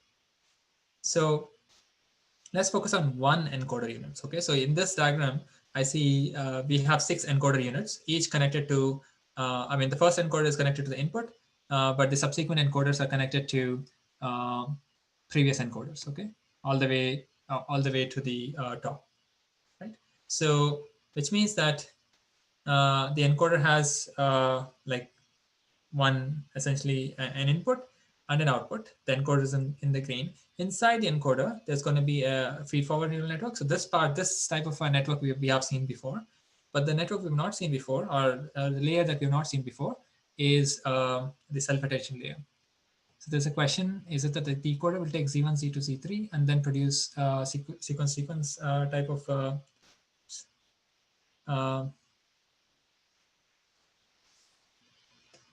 what happened to OneNote? But yeah, the answer to this question is yeah, it's gonna take Z1, Z2, Z3, but not exactly the same way as in the sequence models that you've seen. Okay, so the Z1, Z2, Z3 will get transformed. Okay, I don't know what happened here. Okay, now it's not selection now. Okay. Yeah, so Z1, Z2, Z3 will be transformed in between, and then they will be used for decoding and producing. So decoding will happen sequentially. So first I will produce, then AM will be produced, A will produce, and so on. Okay. So don't think of these 6 as like 6 time steps. Okay, that has nothing to do with the length of the input sequence. So for example, in sequence modeling, if my sentence had 10 words, then with 10 times an RNN processing going on, right? If my input had only 3 words, then there'll be 3 times an RNN computation going on. But these 6 choices is just unrelated to the length of the sentence. But while decoding, I will be using some transform versions of Z1, Z2, Z3. And similarly, when I'm decoding AM, I'm going to use some transformations of Z1, Z2, Z3. And we'll see what the transformation is. Okay, so let's go step by step. Let's talk about encoder. Because this encoder unit is not related to a single word. Each encoder is processing essentially all, let's say in this example, 3 words. Okay, and each encoder unit will have its own self-attention. So it's like layers of self-attention going on. Okay, so the number of such units, as I said, is fixed. So in particular, in the original transformer architecture from 2017, it's 6 layers. Okay, it doesn't depend, as I said, it doesn't depend on the length of the input sentence. Okay, so we'll see. So we'll see now. So second, the next important point is that the encoder units don't share weights. So although you see 6 units here, this one will have parameter theta. Let's say this one is theta1, this one is theta6. So theta2, theta3, theta4, theta5, and theta6. So again, you can see that this has nothing to do with RNNs at all, right? Because each layer, each encoder unit has its own parameters. Okay. Now, there are 2 sublayers, as we mentioned earlier. There's going to be self-attention followed by a feed-forward layer. Okay. So, and the next important point is that all words will be input at the same time. So somehow self-attention processing will have to process all the words. If the sentence has, let's say, 7 words, then all 7 words have to be processed. And in our running example, it's going to be, let's say, 3 words or 2 words. So, so self-attention will process all the words. In feed-forward part, you can think of, the whatever is being passed from self-attention to feed-forward, you can think of those as vectors essentially, right? So feed-forward part will kind of reuse the same parameter for each of the words. Okay, so I think what I want to say is that if there are, okay, actually, let's see if there's an example here. Yeah, I think the next slide will make it clearer. So feed-forward layer will kind of reuse some weights, and I'm going to show it in the next slide. At this point, I just want to quickly highlight something about the decoder and then get back to encoder again. So in the decoder, it'll have the same type of layer as the encoder. It's a self-attention. It'll have the same type of feed-forward layer, same as encoder unit, but it's also going to have this encoder-decoder attention. Okay. So what is this encoder-decoder attention? This is the same as what we were doing in the sequence-to-sequence modeling. So sequence to sequence models, we had a attention mechanism where there'll be a vector, right? So there'll be a S1 vector, and then you'll compute scores from all the encoded words. So all the, I guess in the sequence modeling, all the hidden layer outputs of for each word essentially. You'll produce scores, you'll average them, and then you'll concatenate it to produce an output. So that type of mechanism is going to be an additional layer in the decoder side. So we're going to be talking about encoder throughout for the next few minutes. But just recall that in the decoder, there's going to be essentially the same layers, but an extra encoder decoder attention layer. Okay, and now we're going to get into the details of what are these arrows, what is being passed from one layer to the other, and how am I processing all the words together, and how am I decoding all those questions. We'll answer one by one. Okay. So let's zoom in to the encoder, and let's say we have this example. I am a student, right, and in French. So let's start with some vector embeddings. Okay, so let's start with let's assume that we already have a vector representation of these words. Okay. So let's call those vector representations x1, x2, x3. Let's say word to vec if you want, or even one hot encoding. It's fine. So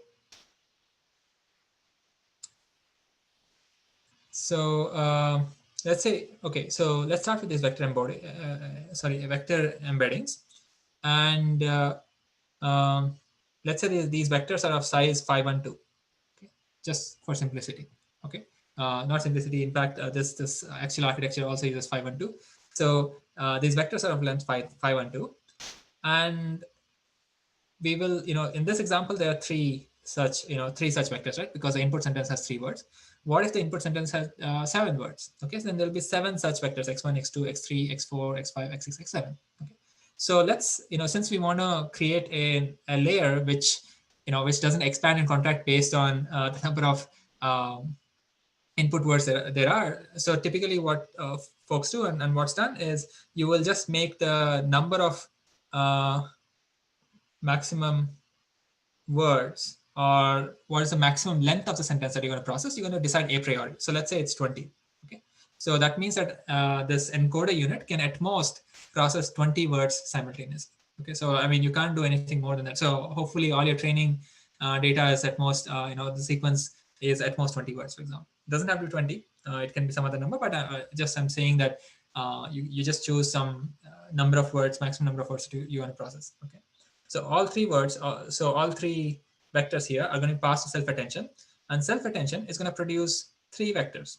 Okay, z1, z2, z3, and the z1, z2, z3. So okay, these are not the same as the z1, z2, z3 I was using as just an example earlier, by the way. Okay, so the z1, z2, z3 are going to pass through a feed-forward network, and they're going to produce again 3 vectors. Okay, so the feed-forward network operation you can kind of imagine, right? If it's z1, then just think of some weight times z1 as some z1 prime, and that's being passed forward. Okay, and similarly z2, use the same weight times z2 would be giving me z2 prime, and that's going to be passed out as output. Okay, so there's some sort of a parallel channel. So every word is getting processed into vectors to vectors to vectors to vectors. Okay, so that means at the end of the final embedding, I'll have 1 vector per word.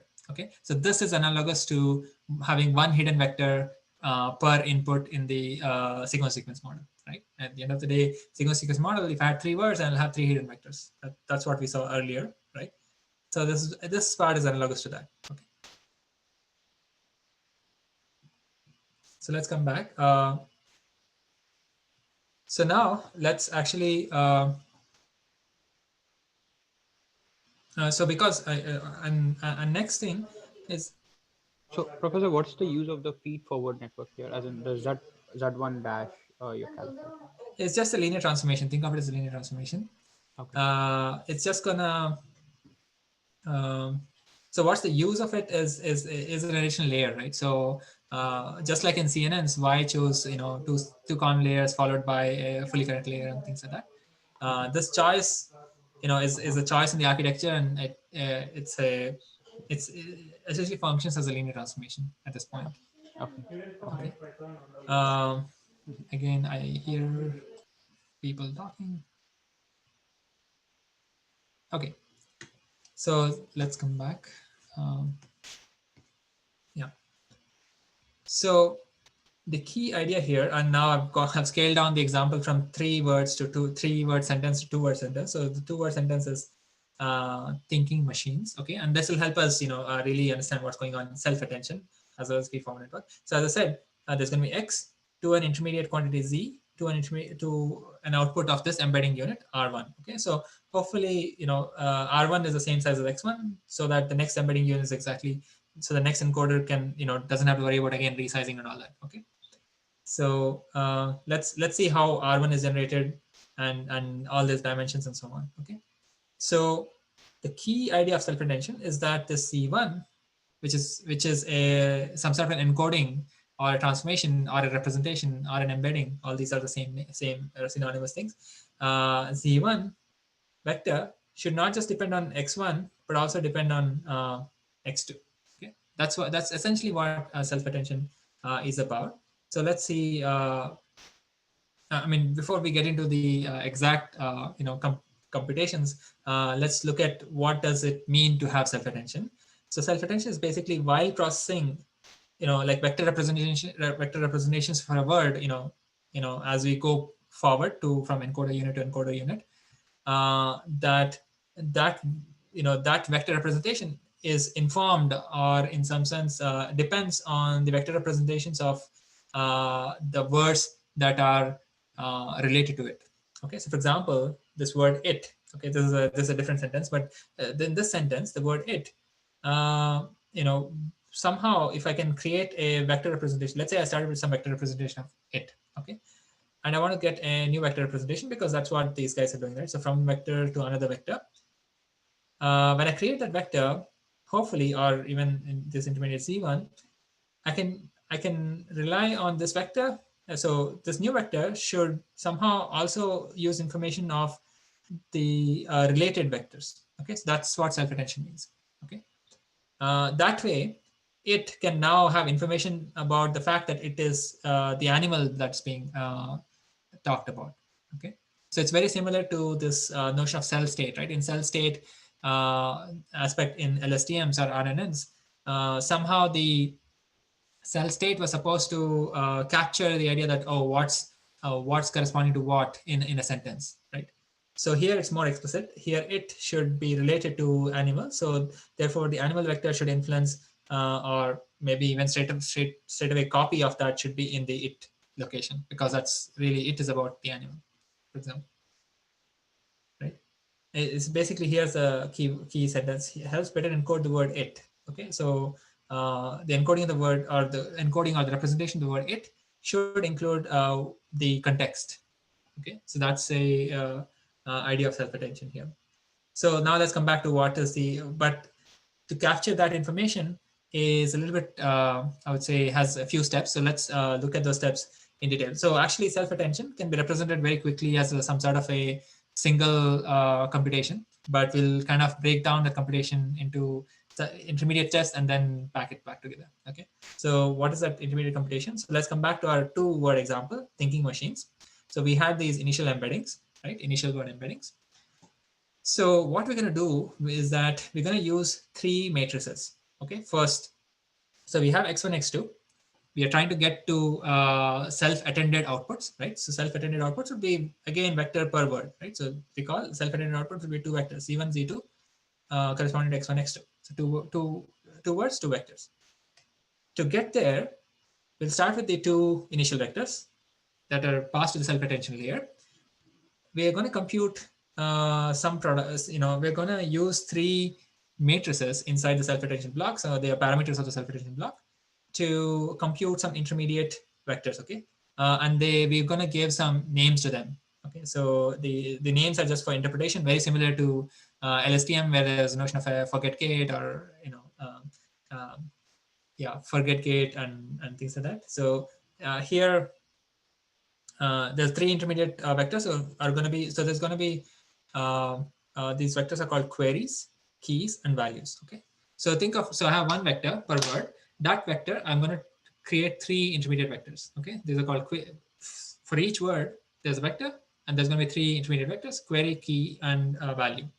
Okay. So that's, for example, for word 1 it's q1, k1, and v1. Okay. Similarly for word 2 it's q2, k2, and v2. So there's just intermediate vectors that I'm going to create. Okay, and there's a reason why we're going to call it queries, keys, and words, and we'll talk about the reason in a couple of slides. The dimensionality of these vectors is generally chosen small. I mean, at least in that architecture, it was chosen in the architecture from 2017. It was chosen to be a small number. Okay, small in the sense it's 64, whereas the original vector, if you recall, is 512.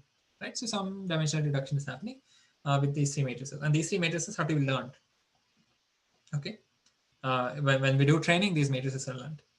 So let's say we have created these three vectors. Now we're going to do a self-attention computation, okay, which is we're going to provide a set of scores for every input. Set of scores for every input for every word. So let's focus on word thinking. For this word, we're going to create a score for every word. Okay, so including thinking, and in this example, there's only one other word, machines. Okay, so they're going to produce 2 scores for word thinking. Similarly, for word machine, we're going to produce 2 scores. Okay, so recall, so for x1, we had these 3 vectors that we created, and similarly for machines also, we created these 3 vectors. We're going to produce 2 scores, which is going to be a query times a key. Okay, so because all these vectors are same size, 64 here, so query times key is a score for this word thinking as given by the word thinking itself. Okay.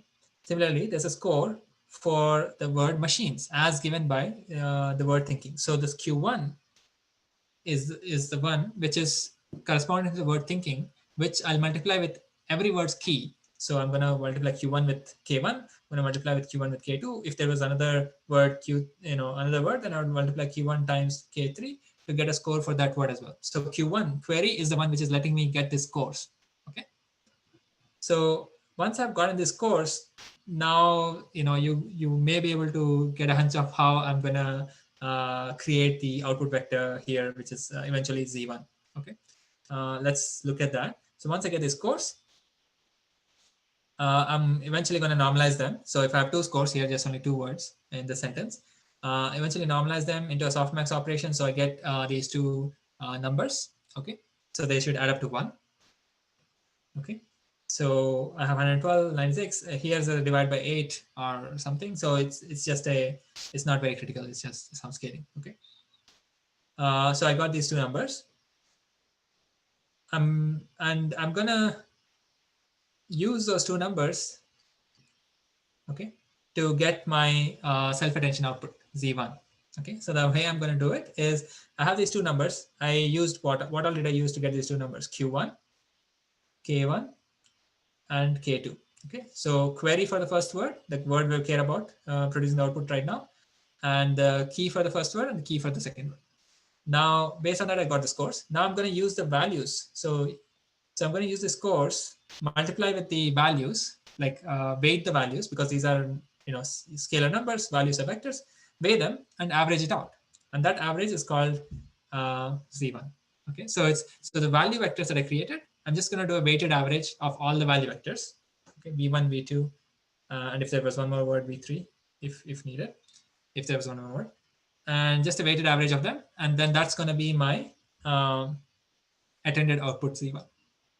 Okay, so you can see that this getting the scores and taking average of other vectors it's an idea which we saw before in sequence model as well, right? We had this hidden vectors, 3 hidden vectors, and we somehow got scores for each one of them and then average them out. So average them, and then we got the context vector that we would append to the decoder part, right? So it's the same idea here, but we're not doing all that stuff. So what we're doing is we get 3 vectors per input vector, and in this case an embedding, and somehow for each word we are able to use the query of that word, multiply with the keys with all the words including itself to get scores, and then once we get the scores we weigh the scores and average out the values.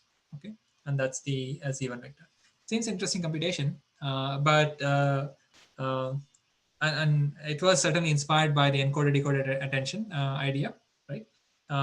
And so in this way they're able to attend, right? So in this way, this it example, for instance, is able to somehow take into account the vector related to the animal. How do we get queries? How do we get queries is exactly this. So it's a linear transformation of this x vector. So it's just W query times x1 is equal to q1. Okay. how do you get keys? It's just wk times x1. It's just linear transformations of the input. Okay. So there's a question asked in the chat. So I'm just explaining that. So we know how to get queries, keys, and values if there's an input. Okay, it's just 3 linear transformations of the input. But then they're getting multiplied with queries and keys are getting multiplied, and they become scores. And then you weigh the values according to the scores and then average it. Okay, that's the output. So you can certainly vectorize this whole operation, right? So if we have 2 inputs, then I can do a vector. I can do a matrix multiplication to get 2 outputs, right? Like 1 query per word. So think of the words indexing rows here. Similarly, 1 query per, so 1 key per word and 1 value per word. Okay. And this whole thing of getting this final output, okay, 1 row, so 1 vector per word again.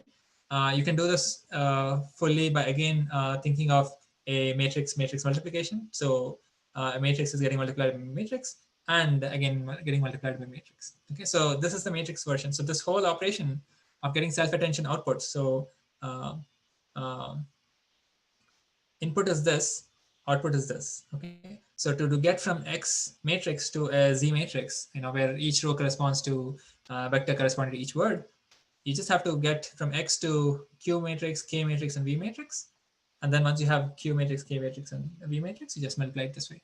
Okay, but we just decomposed and figured out exactly what's happening inside. Okay, so you don't have to worry about this matrix notation here. But that's how you get the attention. Okay, so that's how you get the self-attended embeddings or encodings or vectors. Okay, and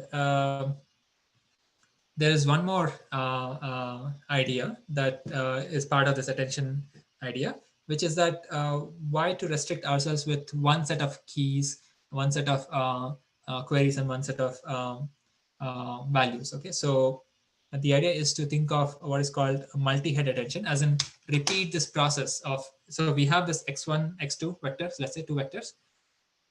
So for each vector, we're only generating 1 query, 1 key, and 1 value. So instead of that, can we create like multiple, not copies, but multiple keys, multiple queries, and multiple values? Okay, so think of it this way. So for the word thinking, we have a vector x.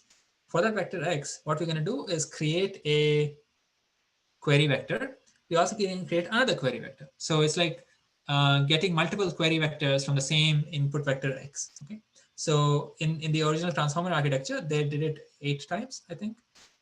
So they did a 8-head attention. Okay, so how are we going to how is that pan out? Basically, you just think of 8 matrices: W0, W1, all the way to W8, Q, and W8V.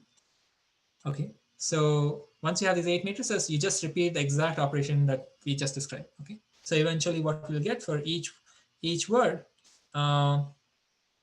So if we do that, so I'm not gonna.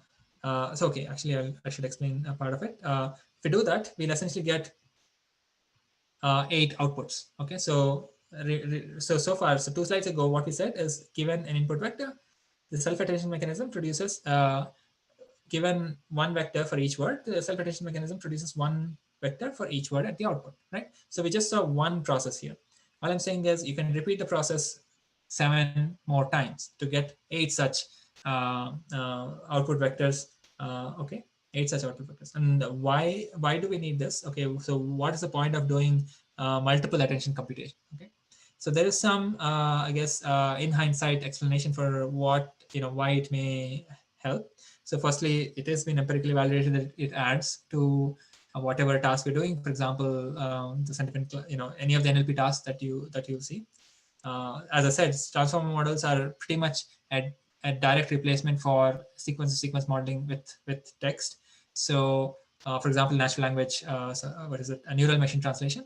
So you can see it has been empirically seen that if you add multi-head attention, then you do get a bang per buck in terms of the quality of the machine translation. Okay, But how can it actually help is that, producing multiple values, multiple keys, multiple queries helps, helps take into account that you can, in one attention head, okay, one attention head means one attention computation, like one attention vector computation, self-attention vector computation. Maybe you're focusing on certain part of the input. Maybe with another computation of such an attention self-attention output, maybe you can focus on another part of the input. Okay, so maybe for a sentence which has 10 words or 12 words, maybe it makes sense to have not just it makes sense, maybe one attention head is only able to somehow capture one or two words in the input which should be attended to. Okay, so it's just maybe the model can focus on multiple inputs. Okay, and also it may be able to get different representations in the sense that because these weights are now randomly chosen, so the weights of their attention block, they have to be trained, but they start with some random values. So when the training happens, these matrices keep changing, and they get to some final values. The keys, so it would turn out that these Z's, they will not look the same at all. They're all going to be looking very different from each other. Okay, so and that may add to so these output embeddings, so these output vectors, they may capture, I guess, different representation of the input, okay, of the input word. So different representation just means this whole idea of representation learning is to say that you need to get the right vectors for these symbols or words or whatever, so that they, the subsequent, once you get the representation right, the subsequent, classification task or whatever it is, or in this case, the machine translation task becomes easier. Okay, so this representation is important, especially in deep learning. Okay, so that's the idea of multi-headed attentions. Just replicate, do parallelly 8 other attention computations. Okay, so then you get a huge set of collection of vectors. But the problem is from here, how do we get back to what the next encoder unit is expecting? The next encoder unit is not expecting, or the next even feed forward layer is not expecting 8, the self-attention outputs, right? It's only a self-attention layer outputs. It's only expecting 1. Okay, so one thing you can do is concatenate these vectors. So 1 per word, for example, you concatenate them, and then multiply with a huge gigantic linear transformation, so that you can come back to the size that the feed-forward network cares about, right? If the feed-forward network cares about only a 4-dimensional vector, then even if you have multiple attention heads and multiple self-attention outputs, you have to somehow merge it back and come back to a 4-dimensional output, right? So the 4-dimensional input for the next feed-forward layer. So one way to do it is just concatenate, and that's what they do in that paper, in the Transformers paper from 2017. And for that, they just use a linear transformation. So therefore, just a matrix. Okay, so so that's what's happening. So here's a bigger picture. I mean, it seems quite dense, but what what we end up is basically this, right? So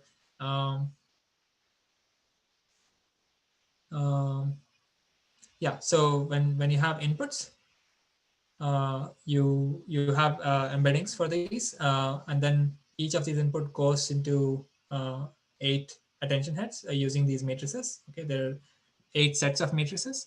You get a collection of query key value sets. Okay, 8 of them. You can use them to get these intermediate attention outputs. You can concatenate them. Okay, these Z1 to Z7, and then linear transform them to get a single vector per word, which is not too big. Okay, so if you just concatenate them, it's just too big, right? So that's the idea. And this, so it does not have to be okay. So here I'm talking about this part, which is getting input from all the way from embeddings, which means all the way. So we're only talking about the first encoding layer or the first encoding unit. Instead of that, you can have an input which can be from an intermediate encoding unit, right? So if you recall, there was this encoder 6. Okay, so encoder 6 needs to get input from encoder 5, right? Encoder 5 has this feed-forward part and has an input, which is the C, okay? And encoder 5 also has this self-attention, okay, with all the multi-head aspect, and its input, we're just calling it as R, okay? So So this self-attention has multiple heads, but somehow they get concatenated, squished into a Z, and with the free-forward transformation, this is the next R, which will pass to encoder 6. Okay? So we'll get one vector eventually. Encoding is all about getting vectors at the end of the day, one per word. Okay. So at the end of the day, after the 6 levels, we get one vector per word. Okay. So here 6 encoders are 6 units of RNN, right? Or No, there is no RNNs at all. There's no, so drop, whatever you remember about RNNs, drop it. Okay. Okay, so this encoder has just a feed-forward layer and a self-attention layer. Oh, Every oh, encoder. The 6 are just, has nothing to do with the length of the sentence. Okay. okay. So in RNNs, 6, encoder, I guess, blocks diagram in the diagram would represent that the sentences of length 6, right? Okay. Okay. So here, whatever, let's say sentences of size 2 or 4 or 6 or 20, it doesn't matter. Okay. There has to be some maximum number. Okay. But otherwise, yeah, 6 is just a choice that they made in the transformer architecture in 2017. And we will see in BERT also, I think in BERT, the number of encoders is maybe 8 or 12 or something like that. Okay. Some choice, some fixed number of, it's like layers, stacking. It's like a number of con layers you want. Okay. But it's like also saying if I fix to 6, if the length of the sentence is fixed to 6, then I'll have 6 units of these encoders. No. No. If the length of sentence is 6, then we six vectors output. Okay, if the length of sentence is let's say 10, there'll be 10 outputs. That's all. The number of encoder units is the number of encoder units, and the number of transformer units is the same. It's 6. Okay. Okay, it's clear. Okay. So the 6 is not time or index of the input at all. So that's the big difference between transformer and sequence encoders. A sequence encoder block is doing something sequentially. Here there's no sequential aspect at all. Okay. Okay. It's just transformations and transformations of the word vectors. Eventually you get the word vectors for every word. Okay, that's what encoding eventually should give you. Okay.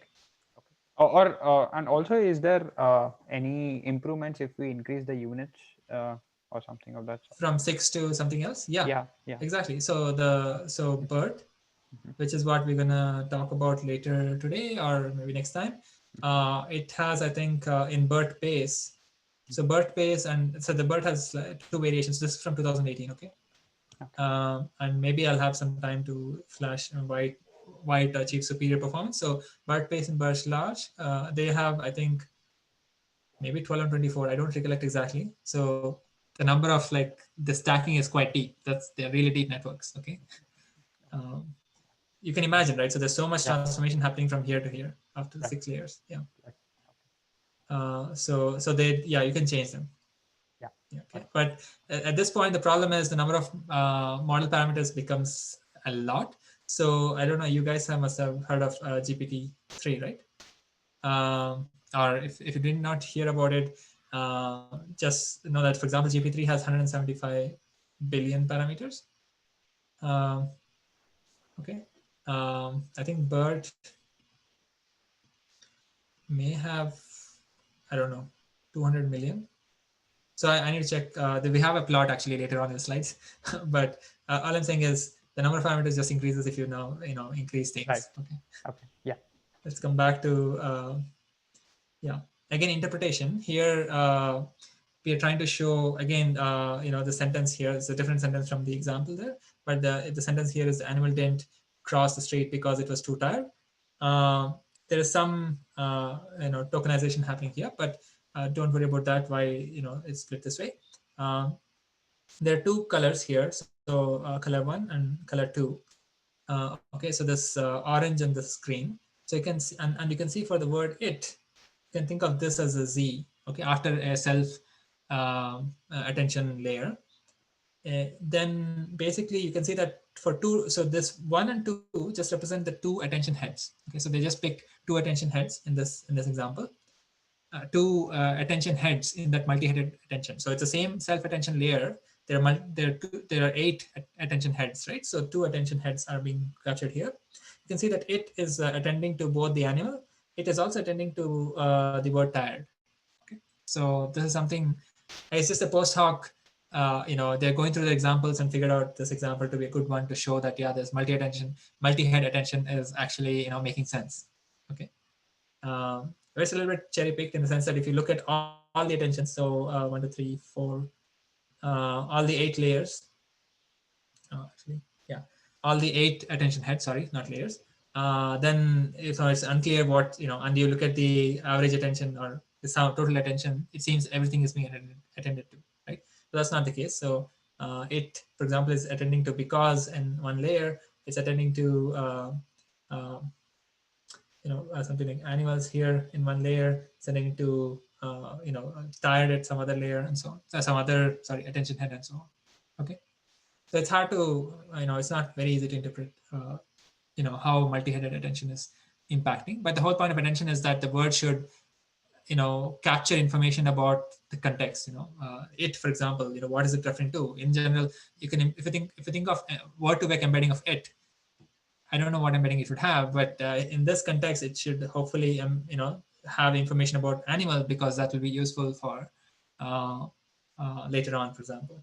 So now it has now a better meaning because there's context, right? Especially, for example, you're doing this translation or these types of sequential tasks. Okay, now there's one more thing before we move to decoder. I think I'll probably only be able to touch encoder and a little bit more for this transformer architecture. We will pick it up next lecture if we are delayed. Okay, so let's talk about a few more things. Okay, so the next thing is this order. Okay, so order for words. Okay, so if currently remember, if there were 3 words, I am a student in French, there's no order relationship. There is no, like, if you permute the words, it's not being explicitly captured, right? Because how do I know this is the first word, this is the second word, this is the third word? It's not clear, right?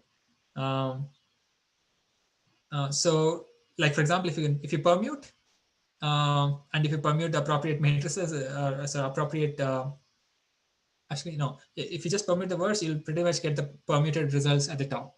Okay, so it's like permutation invariant, right? But what you can do is somehow add some additional information saying that this is the first word.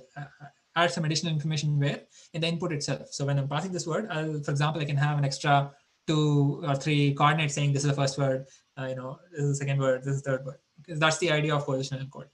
Okay. And why is position important? Position is kind of important, right? Especially in machine translation, you want to know that this third word succeeds the first word by 2 units. Like, for example, when it is being talked about, maybe the word that is related to it, the animal, is several words away and not just right next to it, for example, right? And it should be before it, not like after it, right? After the word it, right? So there is this ordered information that's definitely important in sentence. We know that just by general knowledge, but the neural architecture should also take into account these positions. Okay, so this is relative information. And the way they do it is pretty straightforward as well. So you have this original word embedding, you just add, okay, so it's not concatenation, but what I said earlier, it's just for motivation. You just add some sort of a noise vector. Okay, so I wouldn't say noise, it's just, it's some vector. If you add, of course, you are messing up with some entries in the original word embedding, right? But it's okay. We folks have seen that if you do this, then it does capture position information and therefore improves performance in, for example, in this translation task. Okay, so what you do is basically original embeddings, you just add a positional vector information. So you just add an additional vector which just somehow captures that this is in position 3. Okay, and what's the right vector to add that? We're going to look at in the next slide. So once you add the position vector, then you pass it on. Okay, now because this vector is different, like for example, the third vector is different from the second vector. If you just permute things, it's not, if you just permute x2 and x3, it's not gonna, the output is not gonna be the same, right? So this is just information which is dependent on the position. Okay. And here is a picture of encoder 0 going to encoder 1, going to encoder eventually 6. Okay, and producing, for example, in this example, 3 words. Okay, and that's why you need to pre-decide how many words you can tackle at the same time. Potentially, for example, 20 words or 300 words or whatever it is. Okay. In fact, in BERT, which we'll see later, which is also going to use the same idea of attention and all that, it's actually 512 words or tokens actually. So it's quite a lot, but we'll get there and we'll discuss that. Okay.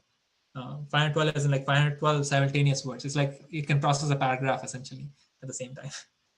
Okay.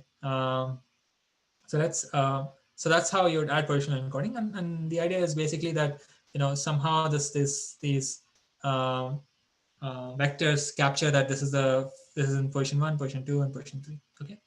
And what is the right choice here? There are folks have figured out that the right choice is not just to like what numbers to fill here.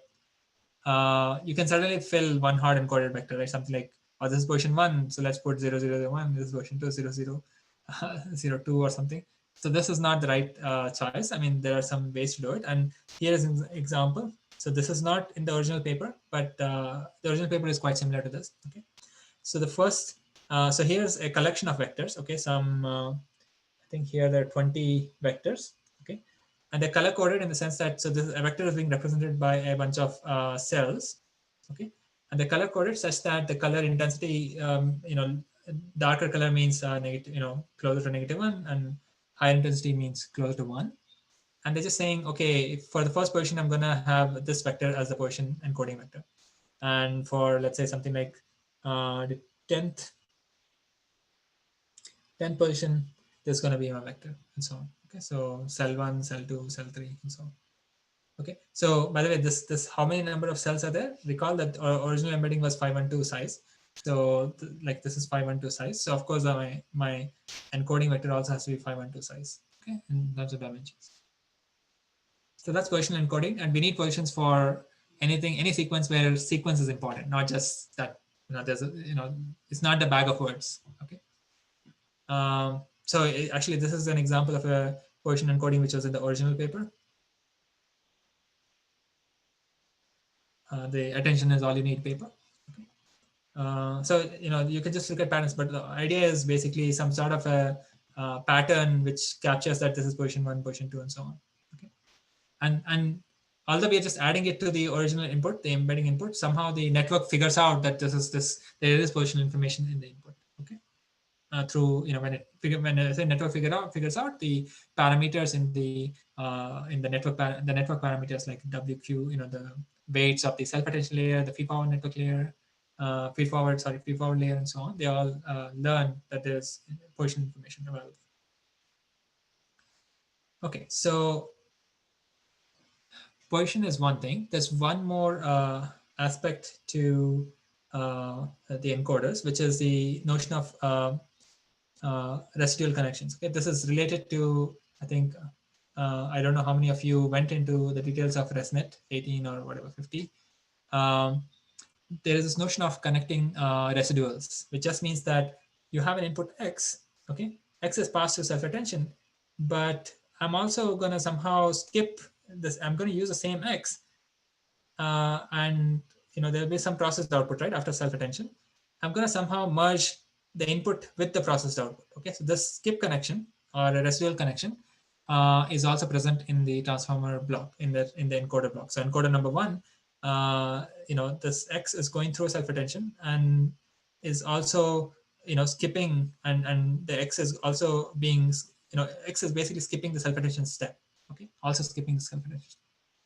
And then because I have now 2 inputs, again I have to merge them back. So the merging back is called adding and normalizing. And similarly, when after adding and normalizing something, I pass on to feed forward, same idea applies. So I pass something to feed forward, I also don't pass it, and then the feed forward processed output and the unprocessed output again, and I do some addition and normalization and send it up. Okay. Why are we doing these skip connections? Just like in ResNet 18 or any of these vision-based models that we saw, there were these skip connections. Especially in ResNet style architectures, the point was that those skip connections help in proper propagation of gradients and help in training. So it's the same idea. So basically, skip connections help in the training and also capture it's a slightly different nonlinear function now. So these tend to be better functions. Okay, so I'm going to discuss this addition, normalization, and then the decoder, and then BERT in the next class. But any questions up to this point? We are running out of time. So just to recap, what did we do today? We said there is an encoder and a decoder. Encoder can have a bunch of, I guess, layers stacked on each other. They have nothing to do with the size of the sentence. Okay, that's the six layers in this original transformer architecture. And each layer will have a feed-forward sublayer and a self-attention sublayer. Feed-forward sublayer and self-attention sublayer. Okay. Now, if you zoom into this guy, the feed-forward sublayer will get an input. We'll also have a skip connection and feed-forwards output, and there's some processing happening. Similarly, self-attention will have its input from the previous layer or from the input embedding. Self-attention. There'll also be a skip connection, and these two outputs will be merged together, and that's the connection with this. Okay. And now, if you zoom into self-attention, then you have all these WQ, WK, and WV, many of them, actually 8 of them. And you use these to get one output per word.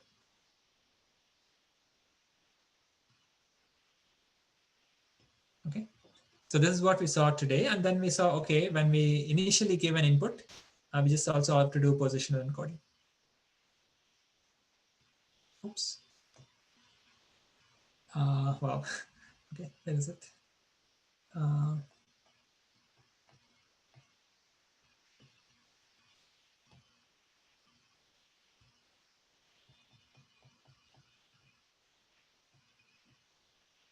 When we give the input with the word embeddings. Okay, so that's what we've seen.